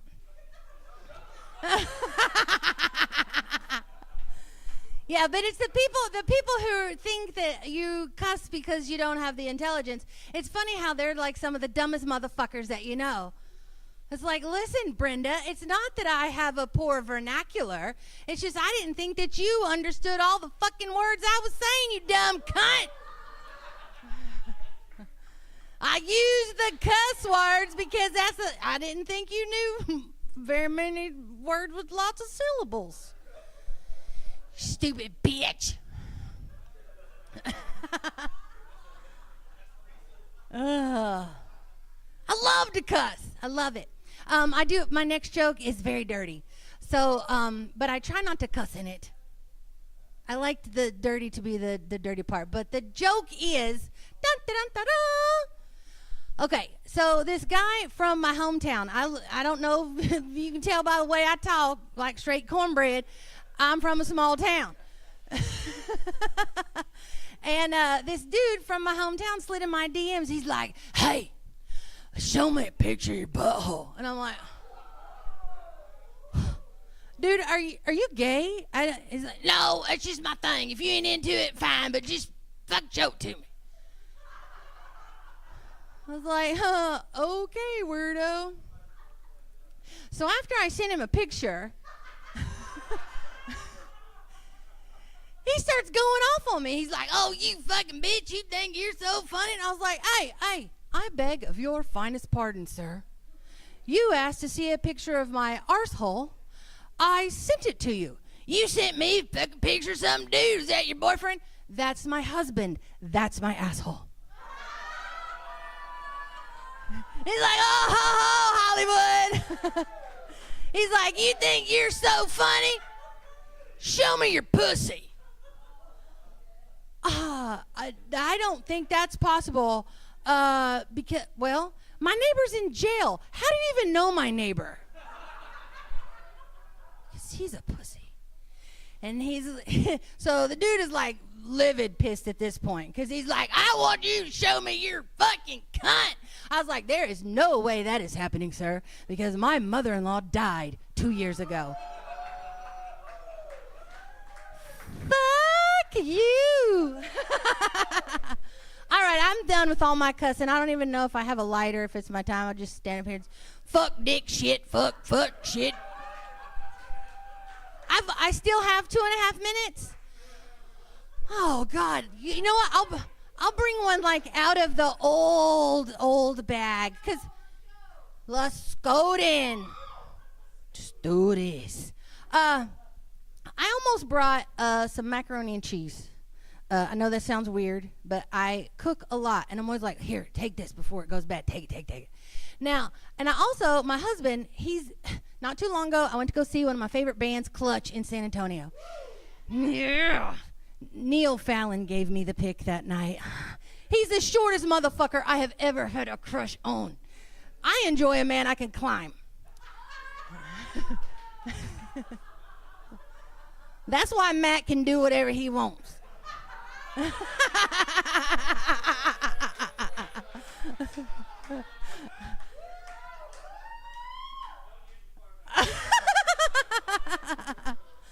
I love him. So anyway, there was a lot of stuff going on. I was traveling a lot, and I didn't have time to prepare, because when I go see my favorite bands, I bring them shit. I know the tour manager. I'm like, hey, dude, here's what I brought. And so we went to one of my husband's favorite Mexican restaurants, La Fogata, in San Antonio, Texas. La Fogata? That's the name? Oh, okay. Oh, you're giving me more options. You're like, well, hey, have you tried this place? I will next time. La Fogata. Anyway. She's like, they're down in San Antonio. They're like down in your balls. They're down in your balls. Your balls in San Antonio. But anyway, focus. Do you have ADHD? I have ADHD. I'm unmedicated today too, so watch out. Yeah. So I usually bring something to the band, and I didn't have anything, but my husband bought 3 bottles of salsa from the La Fogata, and I was like, sweetie, can I give him one of your jars of salsa? He's like, fuck no, that's my favorite. And I was like, well, I guess this is how I start doing blowjobs on the tour bus. Good thing I also have 2 hands. I can take care of the entire band in. Okay, that's my time. Y'all are filthy. I love it. Thank you. My name's Shauna. Thank you, guys.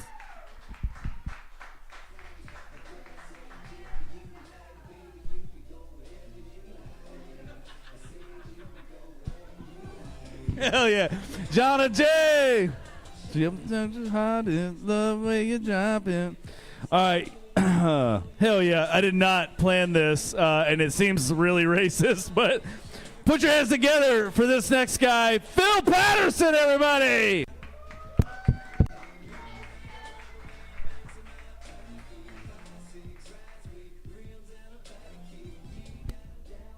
You get what I get.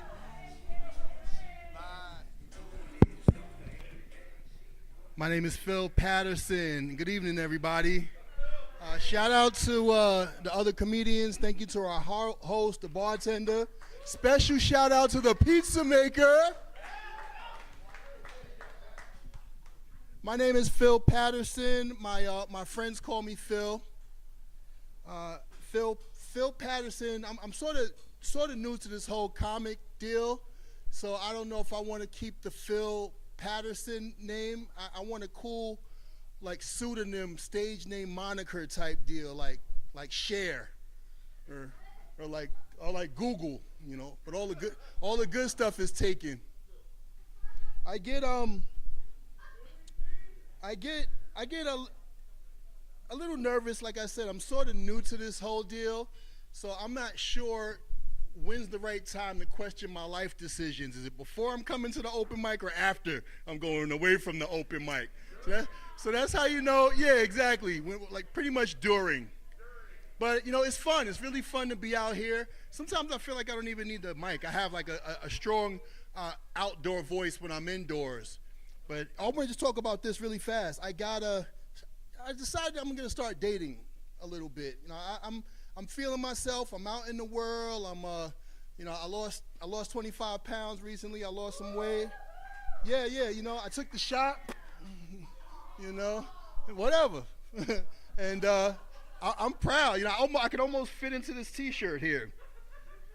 But anyway, you know, so I want to start, you know, playing the field a little bit. Start dating, but I don't want the drama.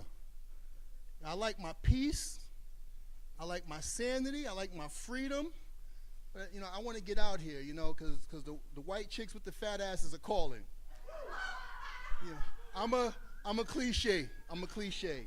So I met this beautiful woman, and we decided to go ahead and start dating. My wife was pissed. No, seriously, it was tough. My, one of the toughest, marriage, I love my beautiful wife, but anybody here that's married know that at times marriage sucks. It's a lot of work, it's hard, and the hardest part about being married was when my wife made me break up with all my girlfriends. Yeah, so I suffered through. So I'm doom scrolling recently. I'm on the internet, I'm doom scrolling, and something came across my feed about how single men are actually happier and live longer. And I think intuitively or instinctively I knew this, but I immediately wanted to kill myself. I immediately wanted to kill myself. It gets darker. Just wait. You wait and see.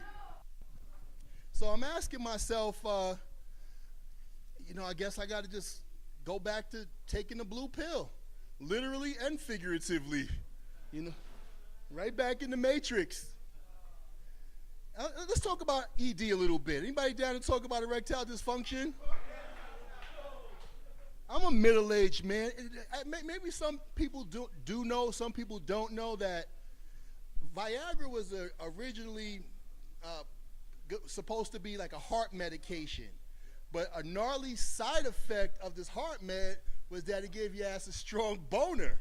So all of these people that they were testing it on, they were like running back. These were like middle-aged guys, and they were like running back for more of the medicine. Like, yo, what is it? Come to find out, it's all about the wood. Now that I'm a middle-aged married man, I understand the purpose of the blue pill. It's not to keep an erection. It's so that you can have sex with your wife once a month. You give me the, thank you. I get my, but I don't have ED, guys, is what I'm finding out. You put me with the fat white girl, and I got a freaking torpedo in my pants. So, it has nothing to do with that. It has everything to do with, at times marriage sucks. Shout out to my wife, though. Beautiful, beautiful inside and out. I hope she's watching with the other 3 people over here at theshitshow.com. Oh, man. I'm up here killing time in between, like, part-time gigs or whatever. I substitute teach. And, no, F them kids. No clapping, F them kids. I feel like being a substitute teacher is like one step down from being a custodian. It's like the kids give you like 0 to no respect. As soon as, because I'm a pretty big guy. Look, I'm 6'6", 260 pounds. I'm not a small guy, right? So the kids are looking up to me like, Mr. P, you're so nice. As soon as they say that, they've lost all respect for you. So I'm just a heads up. And I'm here in Fort Worth. I'm originally from New York City. I've been born and raised. I've been in Cowtown for 10 years. But this is home. I love Fort Worth. This is my city now. I'll never get my Spurs, but I do love it here. And so I'm teaching in all the schools. I get to pick and choose where and when I want to substitute. That's what's really cool about being a substitute teacher. But I'm like, all the kids are the same nowadays. I don't want to get on my soapbox back in my day, but it's like all the kids are the same, middle school, high school. They just fit into 4 specific sets. They're either gay, trans, autistic, or Mexican. That's just every kid in Fort Worth. That's every kid in Fort Worth. They just fall into that. So I'm trying to connect with the kids, right? But like I said, they have no respect for me. I guess they learned it from their parents, like not to respect the Yankee. So I'm going to go back a little bit to talk about, love is love. Oh man, thanks. I appreciate y'all. My name is Cher. Thank you.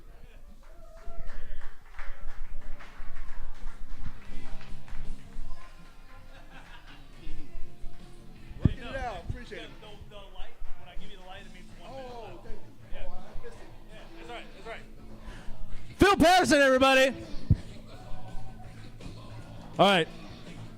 It's funny because J-Mac just said, he comes up to me, he's like, this is a question.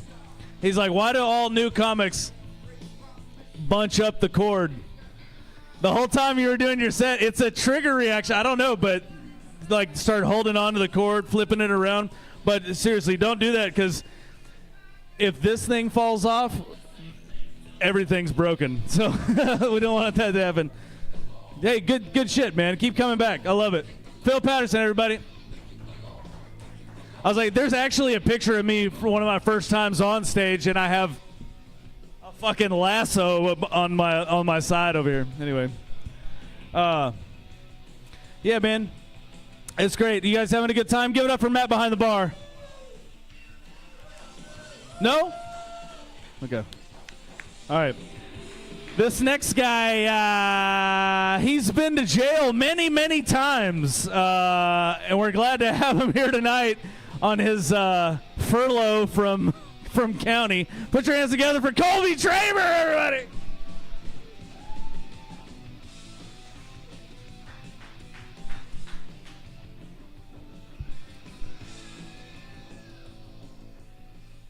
When we fist bumped, I spilled water all over myself. So thank you. I'm lactating again, dude. I actually had to lose weight recently because I was jerking off one time and I saw my own tits and I came.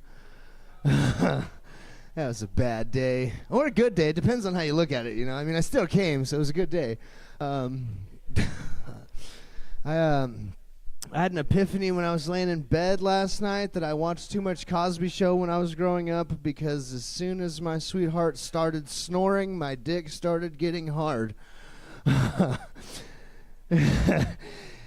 And it's fine, you know. It just, silence is golden, right? But I can't stick my dick in her mouth while she's asleep, because she's a good woman, you know.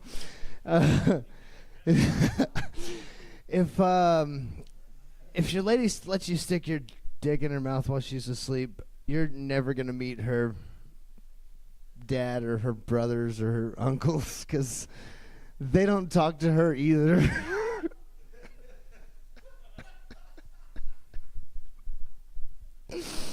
Oh, believe it or not, I don't actually align with the politics of Charlie Kirk.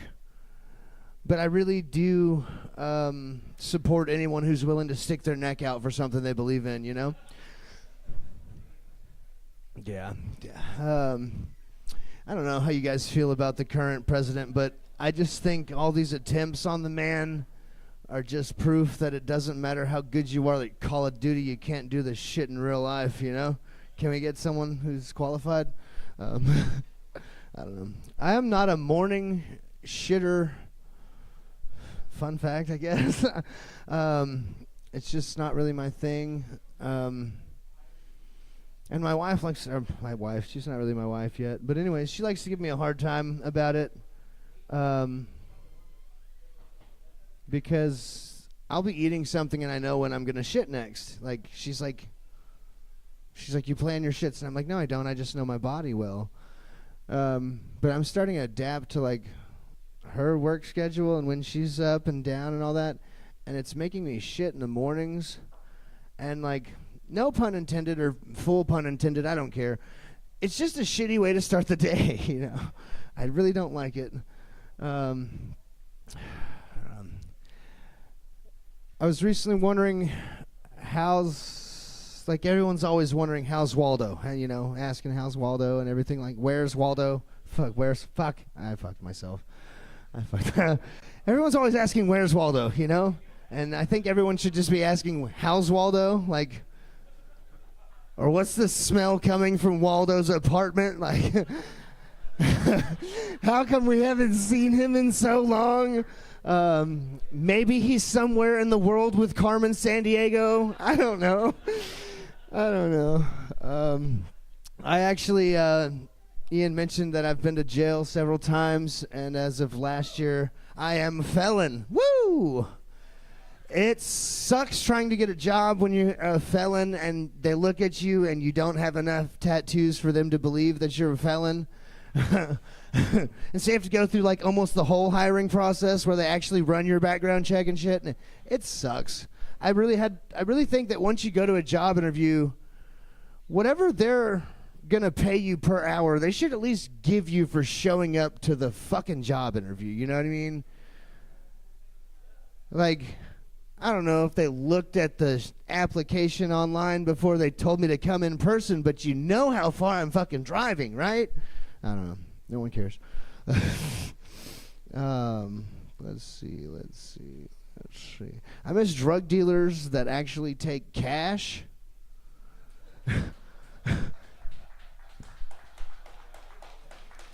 I was denied a purchase of illicit substances because of the fact that I didn't have Zelle.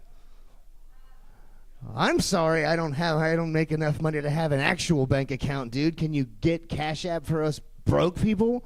I don't know. Oh, shit. I took a shit the other day that was so large that I almost had to call my dad because it weighed more than I did at birth. I was born premature, so don't worry about that. But I didn't have to call my dad because of the weight of it. I call him because it kind of felt good. And I was just kind of concerned that, like, I don't know, do you guys thinking your dad liking to be pegged is hereditary? Because that would really, I don't know, square things up or round things out. I don't know how you want to look at it. Either way, all I'm saying is it's not gay if y'all are just checking each other's prostates, you know? It's only gay if it's only gay if you're using your dicks. And while you guys are thinking about dicks real quick, do you guys think it's gayer to come first or last in a circle jerk? I'm pretty sure if you're right in the middle, you got nothing to worry about. I'm Colby Trevor. We'll see you guys next time. Give it up for your host, Ian Mack and Southside Cellar.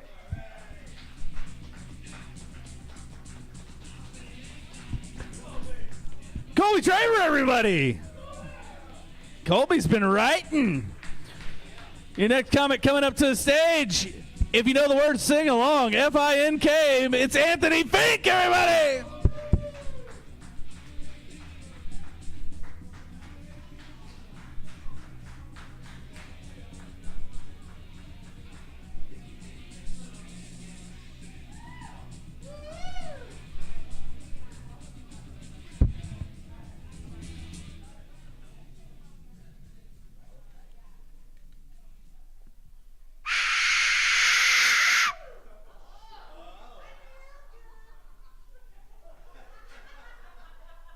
May I have your attention, please? I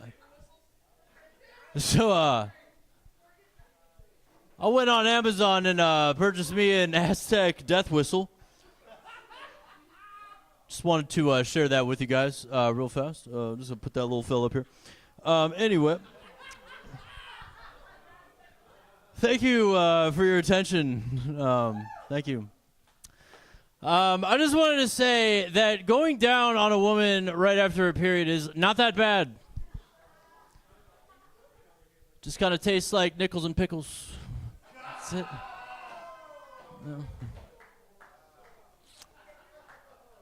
Hey, and even if it does, the important thing is you just need to be encouraging. That's it. Okay? It's a good time to find out what her blood type is. You know? That way when you get that inevitable question and she asks, like, how does it taste? Be positive, you know?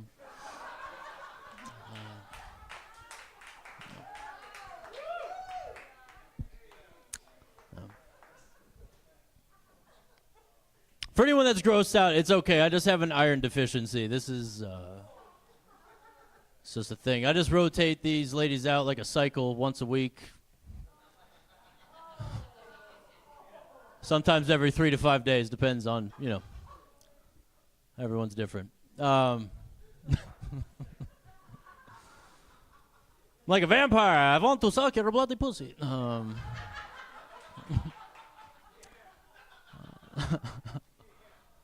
Anyway.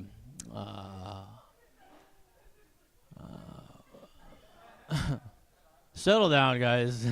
Settle down. So. Anyway, when I like to get Italian food, I like to make sure I get marinara because it reminds me of a bloody pussy. Hey! You guys didn't think I was going to go back, but I did. Yep.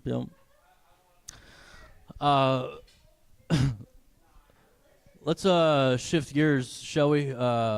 Who's here's a fan of Palestine?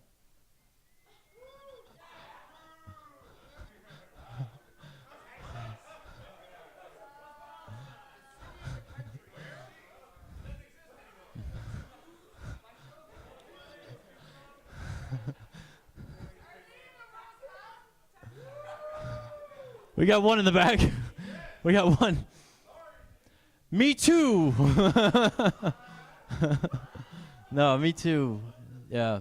I wear my anti-genocide shirt around town and a little Palestine bracelet.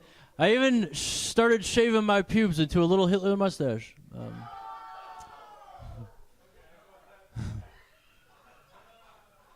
If you want to know how tall it is, it's 9 inches, you know. It's a 9-inch bush.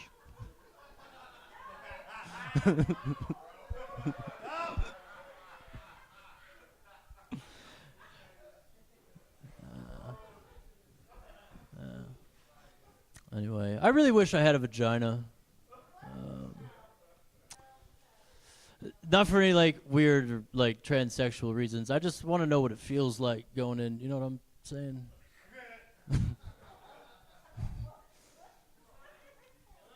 I just want to know what it's taking you ladies so long to come. That's all it is, really. At the end of the day, I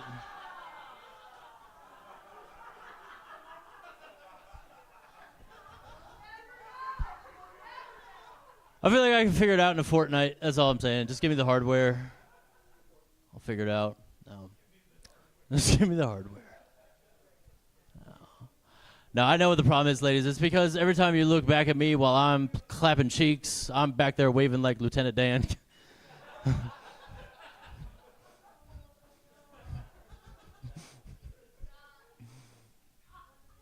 don't know what else to do. I don't have sexual energy. I got goofy energy in the bedroom. That's all I've got. So if you give me an opportunity, I'm just gonna make you laugh, not come. So that's this is what it is. Speaking of Tom Hanks,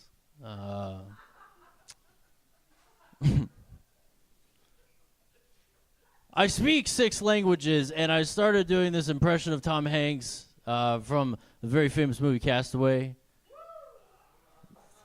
Some of you have heard of it before. I'm going to end this set tonight with a little impression of Tom Hanks from the movie Castaway in a different language.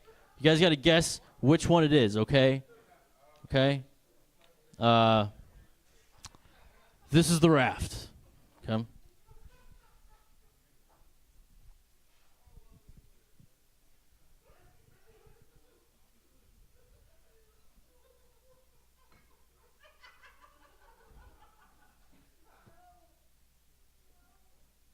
Wilson? Oh. The Colonel Era Wilson. Oh, Wilson? Oh. Wilson. Wilson. Domo arigato, Wilson-san. Domo arigato, Wilson-san. And scene. Cinema! That's Italian, by the way. Thank you, guys. Give it up, heroes.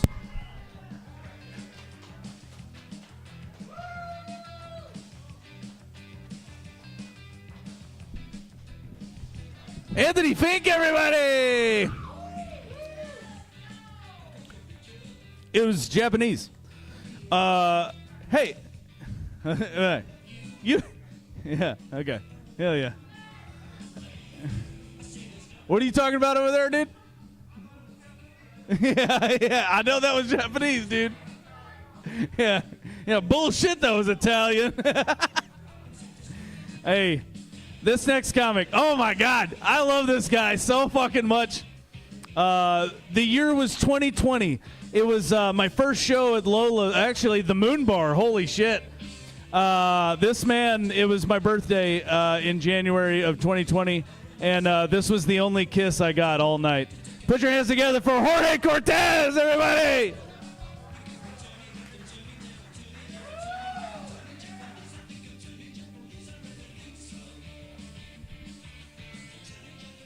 All right. Guys, give it up for Anthony, man. That was super funny.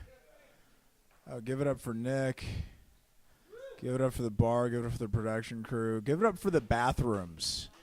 I feel like the bathrooms don't get enough credit here. The bathrooms here are beautiful. I've pooped in a lot of public places, and this is top 5.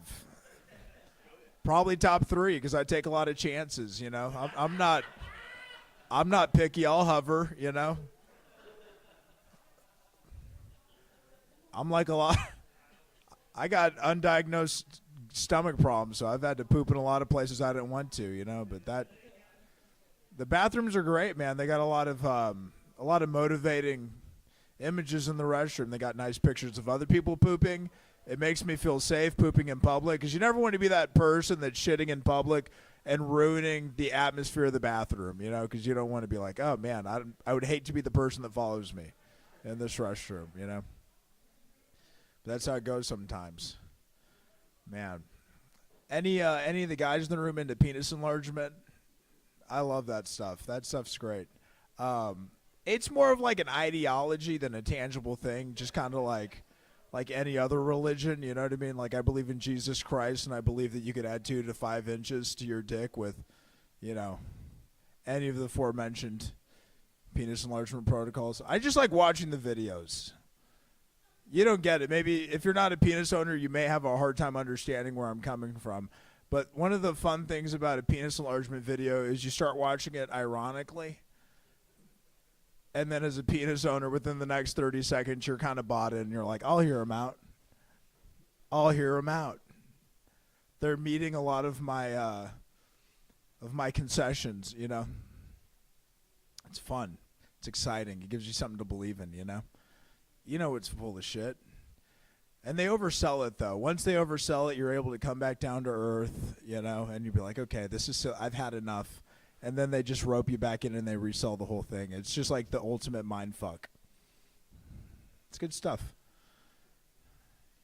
Joking. Have you guys heard of joking? It's a form of self-massage to lengthen your penis. You know, you just basically just continuously yank on your dick to make it longer. It's fucking awesome. It's hard to do because after some point you just kind of want to finish coming. You're like, this is basically jacking off. What the fuck is happening here? I'm going to fucking come before I make any tangible gains in my cock. You know? Yeah, exactly. I need a nap. I'm tired of enlarging my dick, you know. I've taken a lot of random pills and supplements, you know. Those are fun. Just to roll the dice. And it always sounds good when it's from like an ancient civilization, you know what I mean? Or some remote tribe in Kenya, you know? And the show's just a bunch of black dudes jumping on their toes with fucking massive hogs. And they're like, fuck, I'll try this random route, you know? Roll the dice, see what happens. I don't know if having a larger dick would actually make my life any better, but it's fun to imagine, you know? It doesn't mean I would actually be good at sex. It's more for the boys, you know? Honestly, that's all it's for. I just pull my cock out and I'm like, hey, Anthony, check this out. You fucking fag, you know? Your mouth watering, isn't it? You know? It's what we live for as men, is just to call gay chicken on all our friends, you know? I try to convince my wife why me having a bigger dick would be better, and she's like, your dick's fine. That's a red flag right there. Anytime a woman tells you your dick's fine, she's up to no good, you know? My fucking wife is a fat-titted witch. You can't trust a word out of her mouth, you know? I'm just kidding. I love my wife, obviously, but it's really hard to find a good stopping point on penis enlargement, but no pun intended. Yeah. Being Japanese would be pretty cool, man. I feel like they do a lot of things really well, except penis enlargement. But anything other than that, the carpentry they excel. You know, there's some 70-year-old Japanese guy making pizza that's been making pizza since World War II. You know, they're just so good at doing stuff that we suck at in the United States.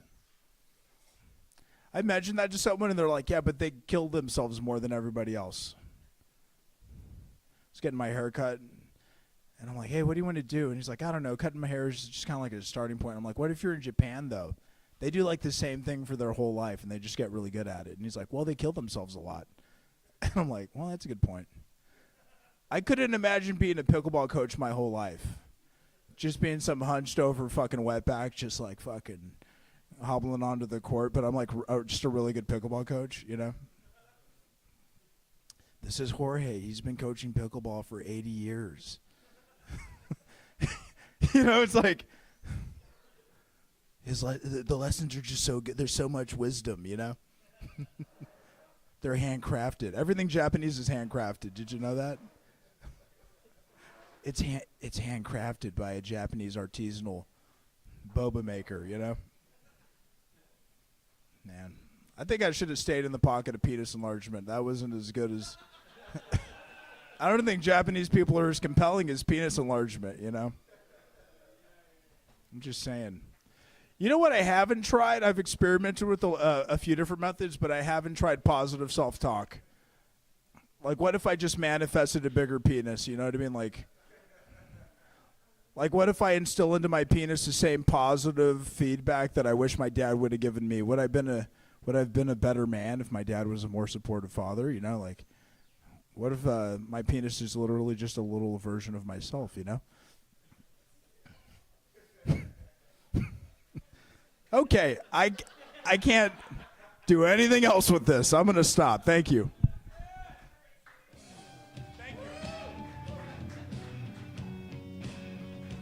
Jorge Cortez, everybody! Love it, love it, love it.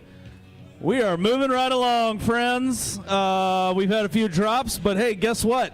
We still got a lot of comedy left, so put your hands together for your next guy. I love this man very much, Mr. Tyler Cade. Thanks, guys. Thank you, Ian. I have a great relationship with my father, and my dick is huge. Yeah, I will say. That does go a long way. Something genetically, I think. We got a long line of good fathers with giving good dick to their son. Yeah. Yeah, I could have phrased that better. I could have phrased that a little better. That's what I mean. Thank you, Matt. Yeah. I'm so broke. Shout out, Jordan. I'm so broke. I had to sell all the hotels in my Monopoly set just to make a few bucks. I just play with the houses now. That's stupid. No, but seriously, I play it like whenever I play Monopoly now, I just put a pebble. I play as the pebble. Because I had to, I smelted all the fucking tokens to get some fucking scrap money. That's no. It's pewter, yeah, dude. People need more pewter, dude. You repurpose pewter. I was thinking about John Lennon today. John Lennon is a crazy character. Have you guys heard about this John Lennon guy? It's fucking wild. He got shot and killed. That's the thing.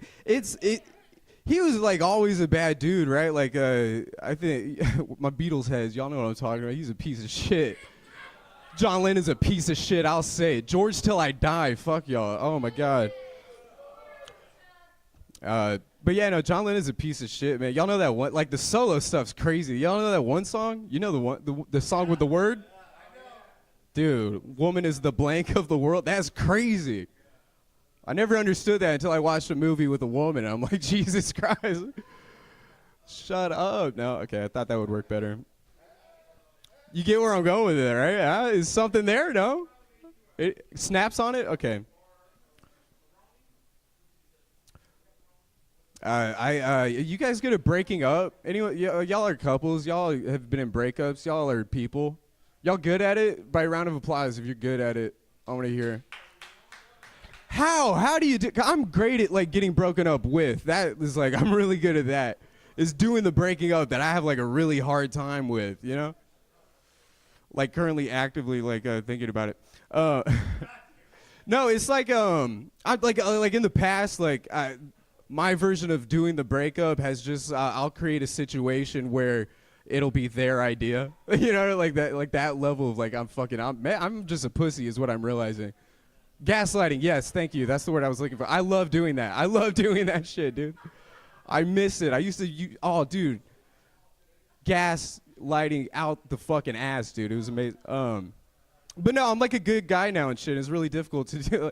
Like, you ever like break up with somebody and then you don't leave? You just like stay sitting. Like the conversation, you just stay. That's rough, dude. Being that vulnerable and I'm bad with emotions in general. Like I don't cry at things that should make me cry. I cry at like Marvel movies. Like that scene in the Avengers, whatever. Like Bruce Banner's like, "That's my secret cap. I'm always angry," and then he just hulks out like free. Like that. I bawl my eyes out. Yeah. Yeah. No, that shit sucked, dude. I'm talking Avengers 2012. I'm not talking Infinity War Endgame bullshit, dude. Fucking I'm talking like proper superhero movie. I'm talking like into fucking Ghost Rider when like he's riding with the cowboy Ghost Rider and the cowboy Ghost Rider, Sam Elliott Ghost Rider is passing him on the motorcycle. That shit is beautiful. But I can't talk about my feelings without thinking like I need to like kill either both or one of us, right? Like I can't do that. Just breaking up with somebody and like sitting in the awkwardness of that, just waiting, just can I hit your pin though? Is that weird if I like?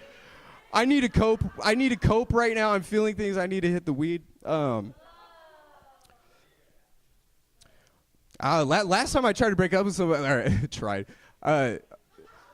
It's literally a try because I said that I was vulnerable. I shared my feelings, you know, like and the response was to breaking up was no, and that worked.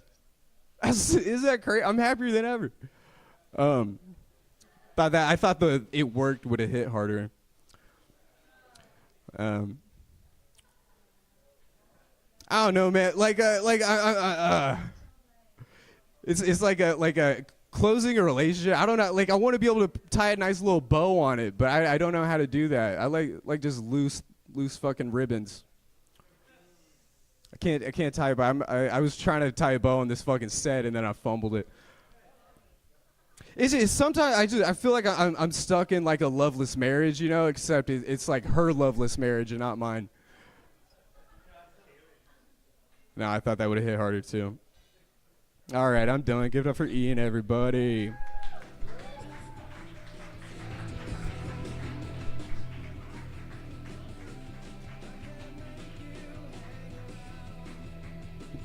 Tyler Cade, everybody. See that? Did you see that? Hell yeah. Talking about breakups in the same room with his chick. All right, cool. Your next comic coming up to the stage. This guy is Captain Save a Show. You know him, you love him. Put your hands together for Zach Stankto Robbins.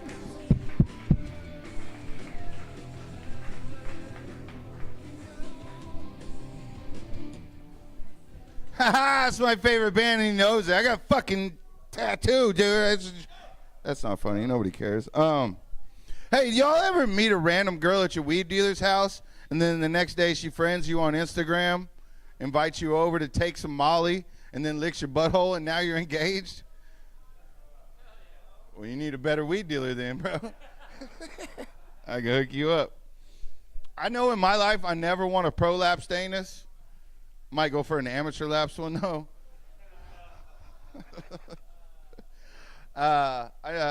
Also know in my life, I'm not sure how I want to die, but within one blow sounds nice. Speaking of dying, I don't want to have injuries and then have to succumb to my injuries. Succumb's a weird word. I don't want to succumb to my injuries. I'm already fucking dying over here. What is this, a dying man? What is the game, dying man's wishes? Look. Hey, what's a toxic girl's favorite sandwich? Peanut butter and yelling.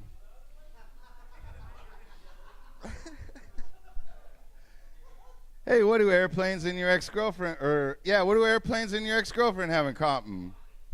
I don't know, something about a cockpit.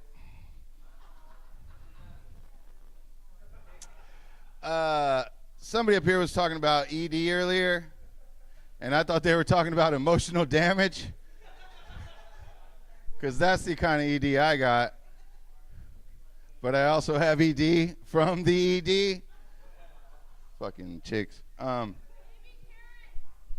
Baby carrots? You like that? What's the fucking deal with baby carrots? Nobody's eating teenage carrots, adolescent carrots, prepubescent carrots. What's the old people carrots? I don't know. I think they were trying to condition us a long time ago. Baby carrots is fine. Fucking Illuminati shit. Nobody's eating teenage carrots, I'm telling you. Just fucking saying. Just fucking saying. So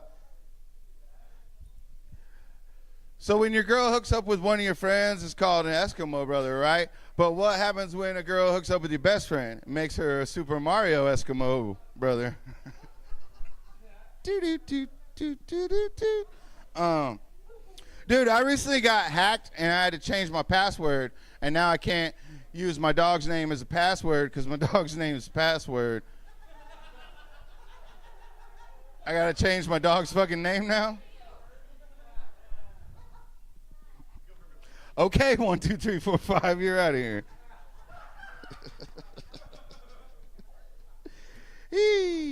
I don't understand Preparation Ace. You're telling me this cream you rub on your butthole is supposed to get rid of the hemorrhoid I got on my butt from rubbing creams on my butthole? I'm going to try it. Somebody told me I look like a school shooter once, and I was like, nah, dude, I'm too old for school. I'm more like a plasma donation center shooter. Things are going fine.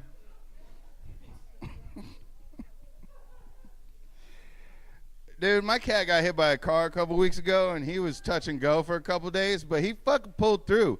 He's only a little bit more retarded now. He drools even when he's not being petted now. He walks a little bit slower. He knocks his bowl off the counter just eating now. He didn't used to do that. But the best part about my cat pulling through is I get to say retarded now. I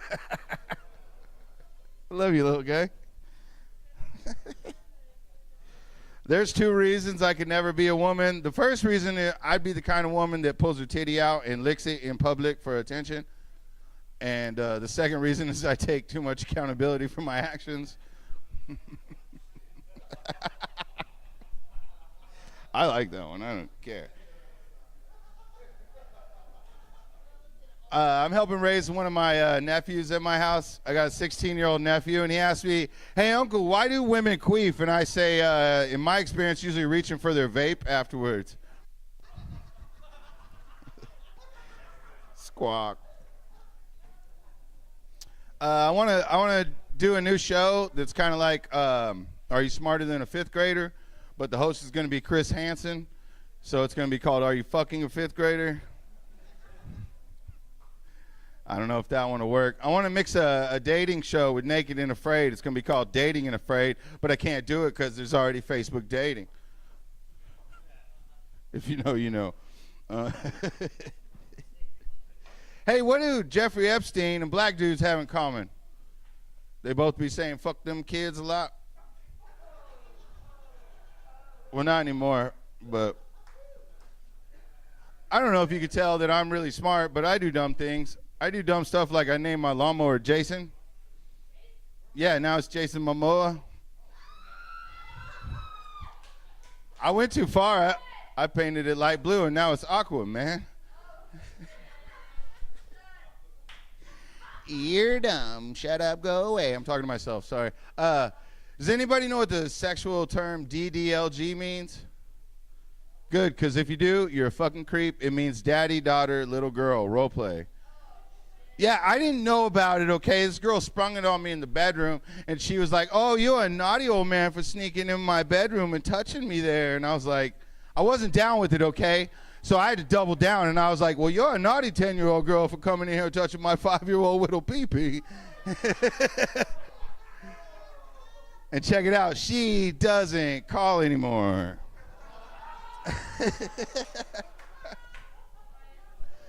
She said one nice thing before she left. She told me I had the perfect size penis for anal sex. You know, not too big, not too small, just right. I was like, what is this, Goldilocks? And I was like, that's nice and all, but who the fuck are these other two bears? They've been taking my porridge.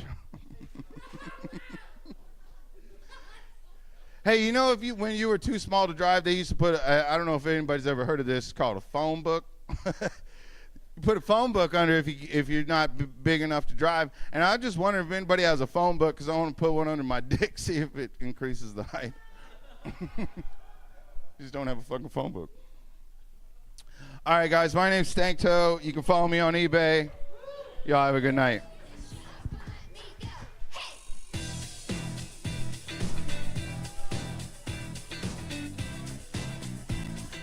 Zach Robbins, everybody.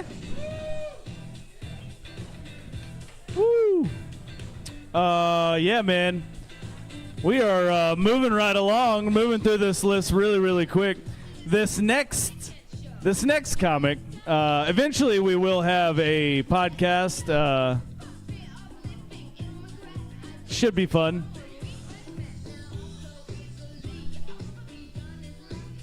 I'm waiting until she gets set up, yeah. So needy. So fucking needy. Your next comic coming up to the stage. Put your hands together for Taylor Sword, everybody!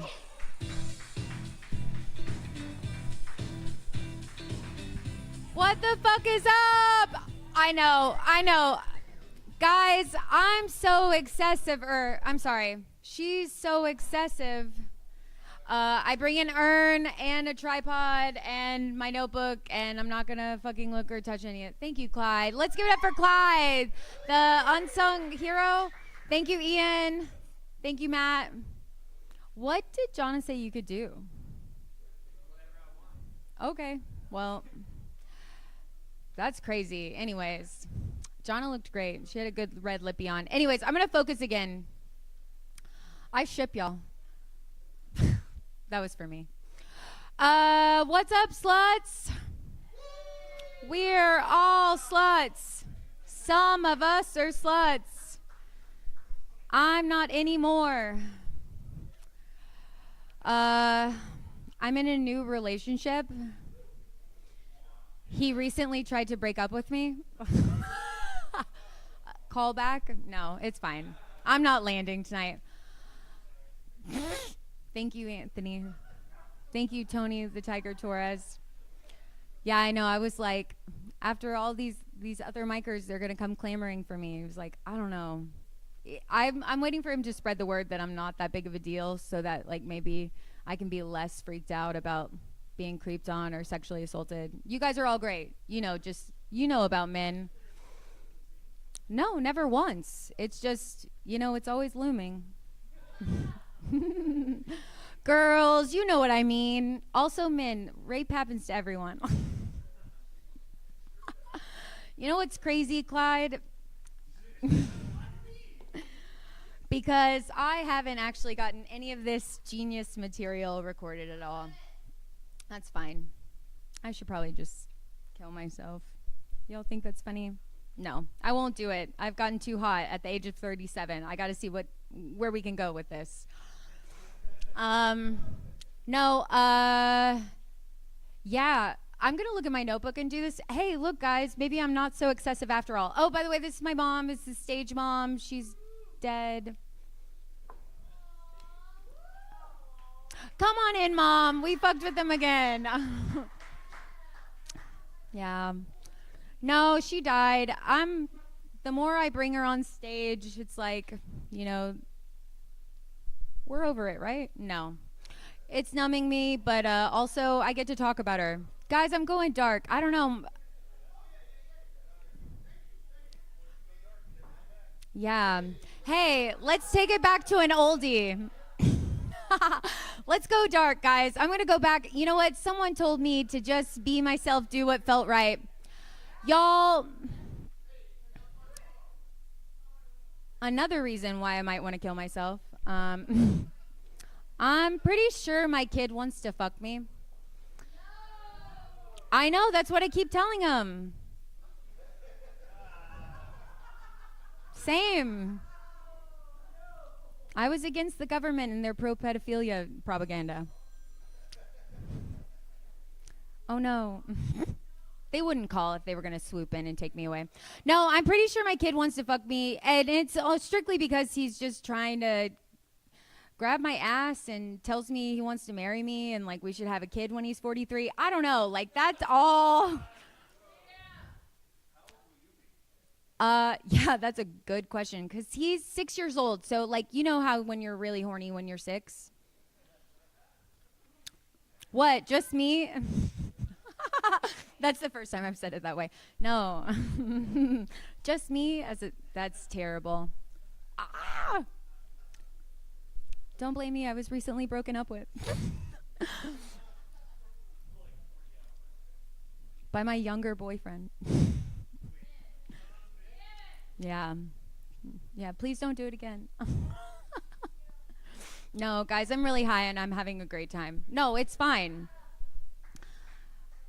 No, I got him back. I said no, and he was like, give me a day. That's it. That's not exactly what he said, but that's how long it took me to get him back. Yeah. No, back to my kid. Like, honestly, maybe I'm in love with this younger man just because I'm trying to get away from the other man in my life. Because I got rid of his dad. Like, my son is telling me that he's in love with me, and I'm like, I'm not even in love with your father. Like, he thinks I'm fair game because I've gotten rid of his father. I don't know.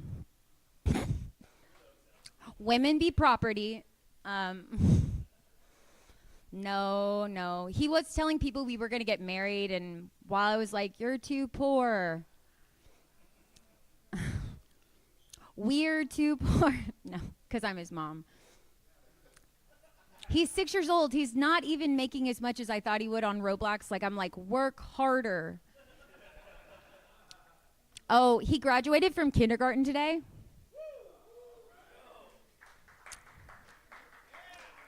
Honestly, I was thinking about it, like graduations, I kind of feel like, you know how people get mad, old people get mad about like trophies, they're handing them out to everyone. When I started thinking about like kindergarten and I'm like, what are they going to do next? 5th grade, 8th grade, 7th grade? Like, I don't know. I just started thinking about that and I was like, wow, that is crazy. Because honestly, he learned to read and write this year. Like, what the fuck? That's so hard. Do y'all remember that? It was really fucking hard. I promise you all cried. I don't know. It took me to like 1st, 2nd grade to be able to read. So I remember it being hard because I was old enough to remember. My mom was a librarian and I was rejecting her. Yeah. Oh boy, I coulda. No, here in Texas, so just about the same. Yeah. Yeah. Education system. Slavery isn't real. Anyway, sorry. Like, I don't always tell jokes right, and a lot of the time the ADHD will, like, edit words out. In fact, one time I told a joke about, like, making a man upset with that whole kid fucking joke, and somebody thought I said I made this man, like, shake, and he was, like, really upset, and they were like, who'd you fuck here? Because I didn't put all the words in the sentence. They thought shaking meant, like, I made some dude in the room come, and I was like, no, I just made some man very uncomfortable. I'm pretty sure he wanted to fuck his mom. No. What's a joke I wrote recently?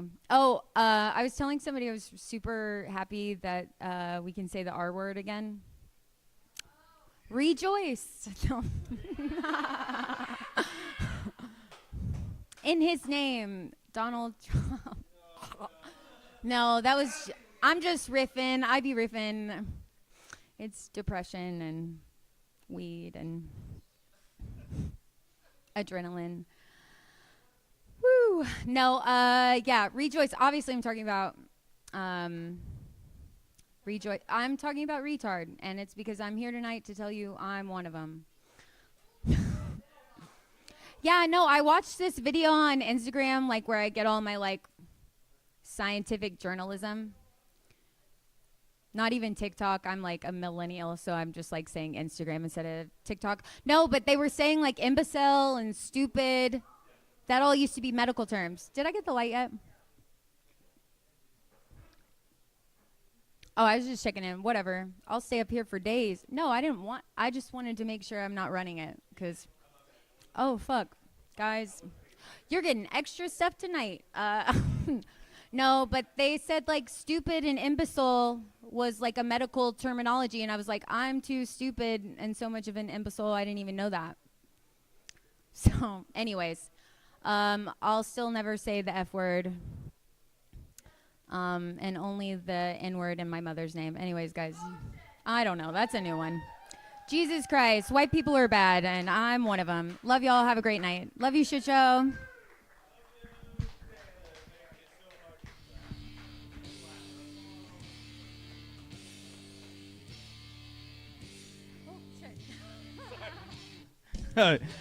She got really scared. Has Tyler been hitting you? I fell down the stairs. All right. I think you're in a toxic relationship, and I don't approve of it. All right. Oh wait, you know what? I jumped the gun on this one, but hey, we're rolling with it. Your next comic coming up to the stage. Please put your hands together for Jarrett Floria.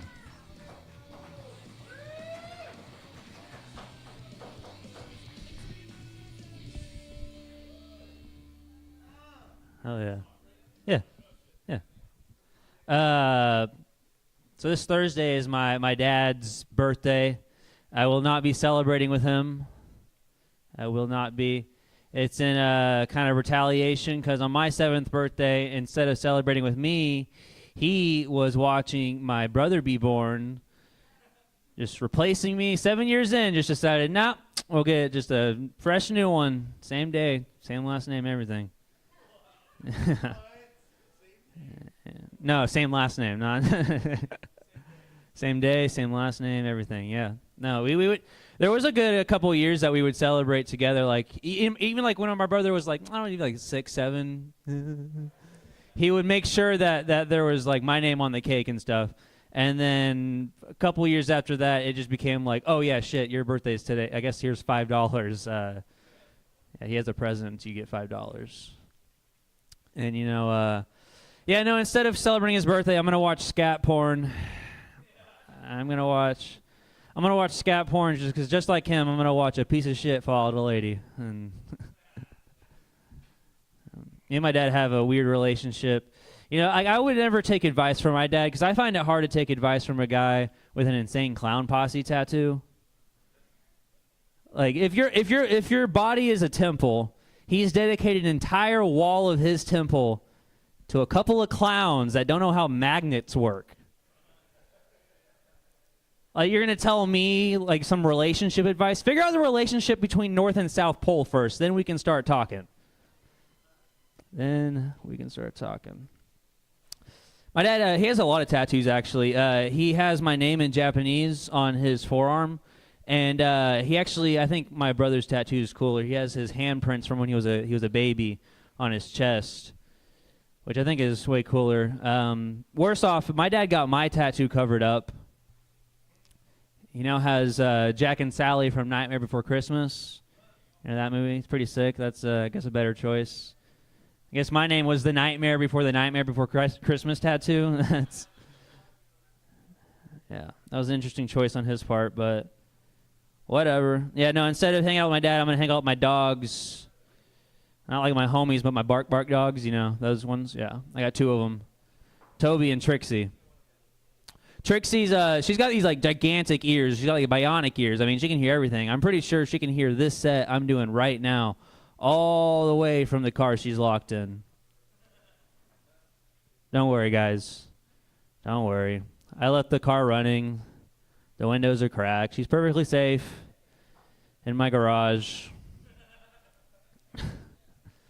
I'm pretty sure all that brain power in her head's going to powering her ears because she's the dumbest dog I've ever had. She's the dumbest dog. Like, I've seen this bitch scarf down food as fast as she can, start choking on the kibble, cough some up, and then eat what she just coughed up while still choking. You've done that too? Like a natural selection, you know, if it weren't for me taking care of her. You know, like I give my dog medication. I had to do that trick. She kept spitting out the pill the other day. I do that trick where you wrap it in turkey. She took it immediately. I was just surprised that would work with a suppository. Her ass was like, turkey. Yeah. My other dog, Toby, he's a little mutt. Toby was born in a litter of 14 puppies, which is pretty insane. 14 puppies. Imagine dumping a load into a girl one time, and then months later, she just dumps a load of babies into the world. Like one pregnancy, and you have an entire Mexican family's worth of babies.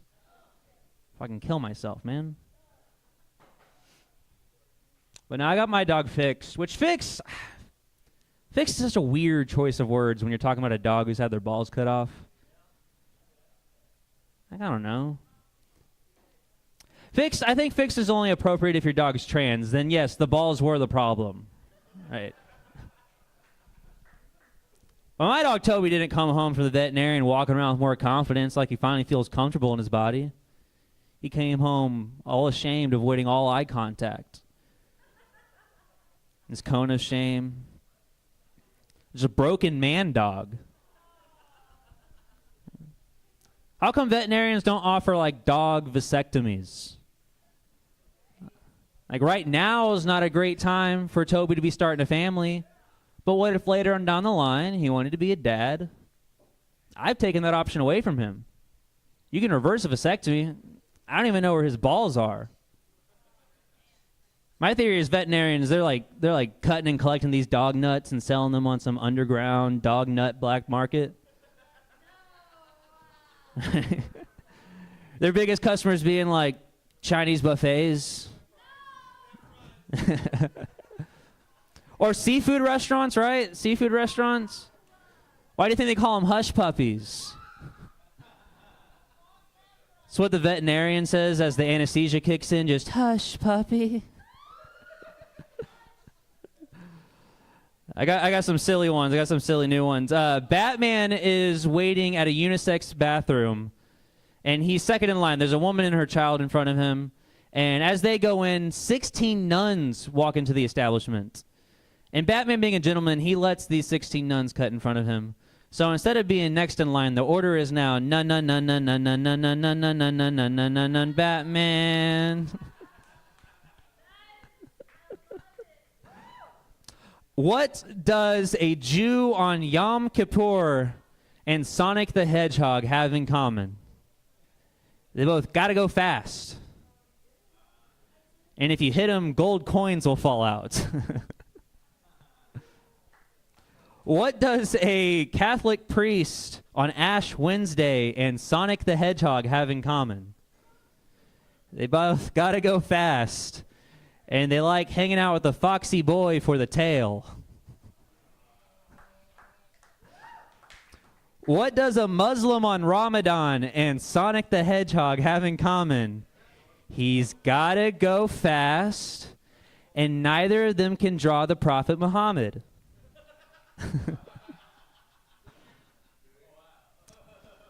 An Asian man walks into his doctor's office, and he confesses his love to his doctor. He says, me love you long time. And his doctor actually says, speaking of that, I want to talk to you about these results. If by long time you mean 6 to 8 months, then yes. Then me love you long time. I recently experienced deja vu. And if you don't know what deja vu is, it's when you you experience something and then you're like, oh, I feel like I've experienced that before. And so like I was saying, I experienced deja vu. And if you don't know what deja vu is, it's like whenever you experience something, you're like, I've experienced that before. Whether or not you've experienced it.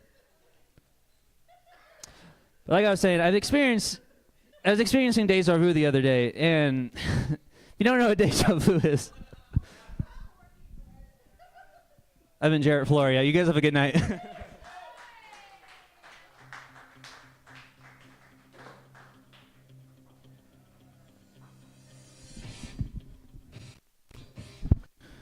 Jared Flory, everybody. 2 more comics to go, but hey, guess what? Right now, we're bringing up the man of 1,000 faces. Impressionist extraordinaire. You know him. You love him. Tony the Tiger Torres!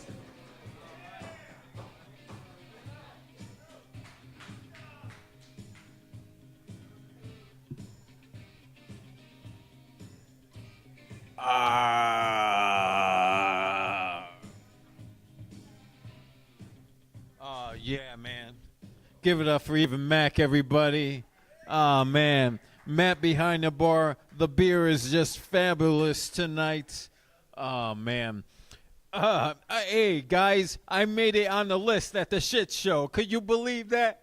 Hey, I'm on here again, one more time. I'm glad to be here, because there's some important things we gotta look at tonight. Because women, when they get pregnant, they got to go through 9 months of, a lot of work, and then after that, they got to go through at least 9 hours of, a lot of work, and then after that, they got to at least go through 9 years of, taking care of this baby, And then they were like, guys, you got the easy part. And I'm like, imagine if guys had it really hard beforehand, if you're getting ready to conceive of a child, does that mean you got to work out a lot? You got to eat a lot? You got to drink a lot? You got to stretch a lot? And then you got to get the guy to the point where he's going,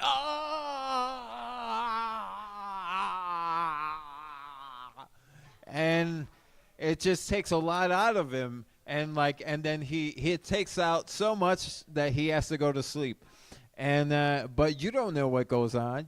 That guy just probably done a lot of work, for his whole life, and and then you gotta finish it off. Because that guy is just done. He's done for after that. For the next guy, for the next 9 years, that guy is just going to be recovering with video games and pizza and beer.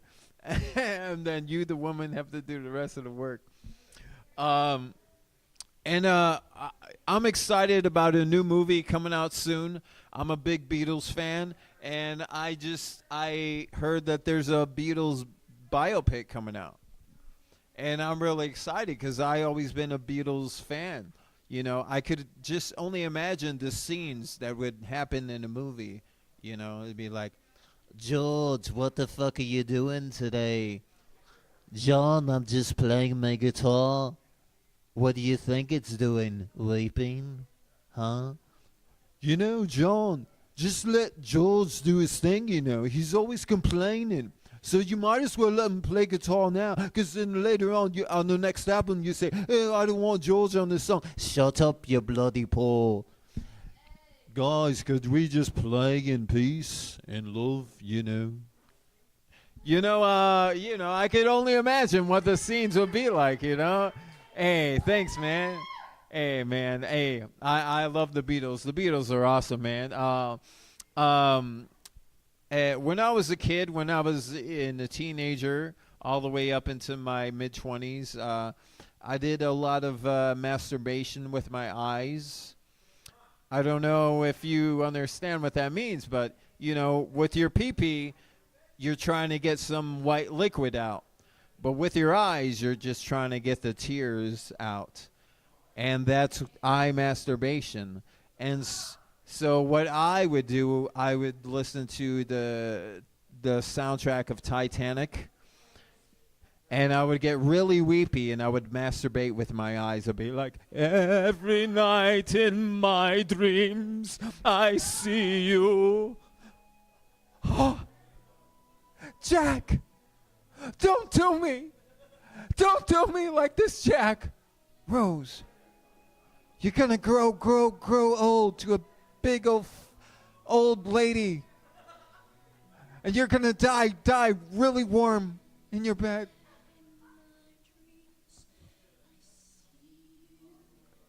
I feel you. Don't fuck me. Every night I know you. Go on. Well, I have no tears coming out now because I'm really dry because I just masturbated. I masturbated earlier today, so I have dry eyes. You know, I'm all drained for the day. But you know, that's what yeah. It happens to a lot of guys. You know, I'm not. But it could be. It could be worse. I could be desperate for some drops. Be like. Those are the men. Those are the guys that be doing it like 6 times a day. Every night in my dreams. Or lunchtime. Here. Breakfast, brunch, lunch, dinner, supper, midnight snack. You open the door. Oh, Jack. You know, it gets a little draining sometimes. Oh, man. Thanks for that. Thanks for that, Ian. Last night I didn't come out. I stayed home. I'll end with this. I was gonna come out to the open mic, and then I was like, man, I just need a little me time. I just need a little masturbation time. I just need a little master station time. That's what I meant to say. Master station times means you stand in one spot, you go in your station and you become master of your domain. You know what that means from Seinfeld. Master of your domain means you don't do, what the thing you're not supposed to do. And so when you're master station, you could do lots of things to be master of your domain. You could do sports, like you could play you could do yoga or stretching first, you could be like so that you could be master of your domain and not masturbate, and then you could play hockey for some of yous so that you could be master of your domain, and then you could play ping pong. And so that you could be master of your domain. You don't need to do the dirty thing. But thanks, guys. I just wanted to try that one out. You guys have been awesome. Give it up for your host, Ian Mack. I've been Tony Tiger Torres. Have an awesome night. Tony Torres, everybody. Oh, yeah, I'm feeling it, man. We got our final comic of the evening headlining this evening. This guy runs his own show on Monday nights, right before Monday tonight, over at Cicada, 8 p.m. to 10 p.m. Eric Abenante versus the world. Put your hands together for Eric Abenante. So much. Yes, it is I, the brokest Jew in Texas. Yes, it is I. That Jew who clips that one coin over and over again. Yes, it is me. Yes. I have no money, no money. Yes, yeah, it's bad. It's bad. Yeah, John Lennon was mentioned earlier. No one ever really mentions the alternate version of that song. Imagine there's no Jews. I wonder if you can. And that's where the greed and the comfort goes. It's all gone, when the Jews are gone. It's great. Yeah, so, no, it's good to be here. I do the segment Jew News every single week. And actually, there's a lot of comedy news in the Jew News segment this week. So I guess we're still talking about Jews. At least the people who control them. The Kevin Hart roast, did you hear about this? So Black Lives Matter held a press conference because they were upset about jokes told at the Kevin Hart roast on Netflix. They were George Floyd jokes. Yeah. And first of all, do you even remember BLM? Like, wow, I forgot about those grifters, you know? I thought they had their hand out for money, they took the houses, and then they were gone. But no, they're back apparently, and they're upset at Tony Hinchcliffe. And do you know how bad you have to fuck up for me to take Tony Hinchcliffe's side? You know, I'm standing in solidarity with him because we're both white. No, gay twinks, exactly. Yeah, Zach knew where I was going. No, we're both comedians, and like, look, it's a roast joke told at a roast event. That's where it's supposed to be. It's like telling it at the Friars Club or Auschwitz or Dachau, all the great roasting venues. You know, and not only that, they were upset at Kevin Hart laughing at Tony Hinchcliffe's jokes. And God, I gotta say, it's hard to be black, being judged by other black people and being told this is the strict definition of how you have to be as a black person. My God, I couldn't imagine. Couldn't imagine. It's great being white. My white privilege, not having to deal with that. But yeah, it's crazy that they're getting mad at Kevin Hart laughing at jokes. I am going to defend Kevin Hart. He was just happy none of the jokes went over his head. You know? He was just really happy about that. And what's crazy is BLM, they're trying to police their own community. You're the same people who tried to defund the police. How about instead of policing your own community, you allow police into your community? That would be a nice touch. That would be great. And so, yeah, there's that. Then there was the Comics Unleashed. It is replacing Colbert. So Colbert's out, you know, because he said some bad things about Trump. Good riddance. And now we have Byron Allen. Byron Allen has said that the show is going to be about being funny, unlike Colbert's show. Awkward. You know, next time they see each other, that's going to be awkward. Stephen Colbert goes up to him, "Oh, so you think you're better than me because you wouldn't dance with vaccines and grind on Chuck Schumer?" Yeah, actually. Yeah, actually, I would never do that, you know, but it's just crazy because, you know, I agree with the whole focusing on being funny, but he says there's a rule you can't talk about politics on Comics Unleashed. And it's like, I think you need to change the title to Comics Leashed. You know, I think you really need to there. But I'll end here with this because I forgot to switch the hourglass, but I promise you I won't Jew you on time. I promise I won't Jew you on time in this fine establishment, which, by the way, as an Italian, I got to say the pizza's way too damn good here. You guys need to remember that you're in Texas, okay? The pizza can't be that tasty, okay?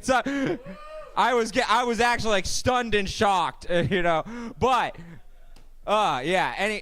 But anyways, so the big news in the political world is Trump is doing his loyalty test. He's trying to determine if everyone is sufficiently Republican enough for him.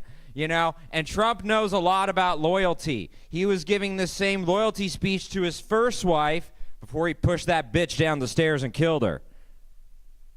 You guys aren't aware of Ivana Trump? You know, she died suspiciously? Oh, man, you know. Yeah, even as a Trump voter, I know about that one. Come on. You got to give my boy some credit for his murder. Anyways. Yeah. Anyways, so Trump is actually testing, you know, across the party. Are you loyal enough for me? Thomas Massey was the big one today. And so and in fact, he's getting so mad at people.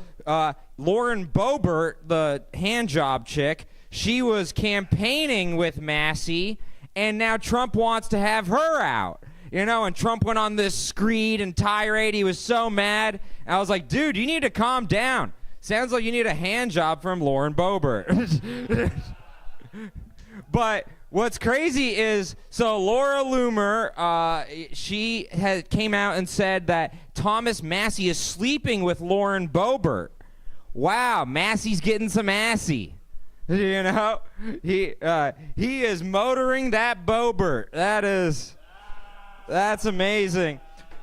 Apparently he had so many hoes that he had a burner phone called a boner phone. And he referred to his dick as a pine cone. And I'm like, wow, what a goddamn nerd.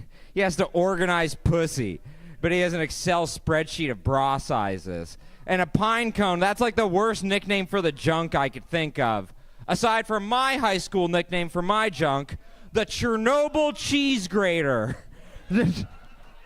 Hey, baby, you want to hop on the Chernobyl cheese grater? Talk to this Jew. My name's Eric Abenante. Thank you to the best pizza place in Texas, Southside Cellar.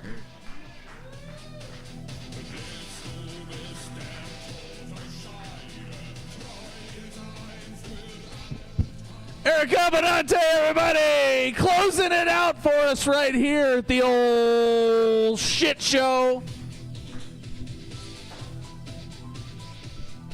All right. It was on purpose that I played Du Hast right after the Jewish guys said. Hell yeah, dude. Let's give it up for Matt behind the bar. Let's give it up for the pizza gang. Hell yeah. Southside Cellar letting us do it. Yeah. All the comics you've seen tonight. Our faithful producer, Clyde Stroker. We'll get you a set next week, pal. Yeah. Hell yeah. I've been your host, Ian Mack. We'll see you next Tuesday.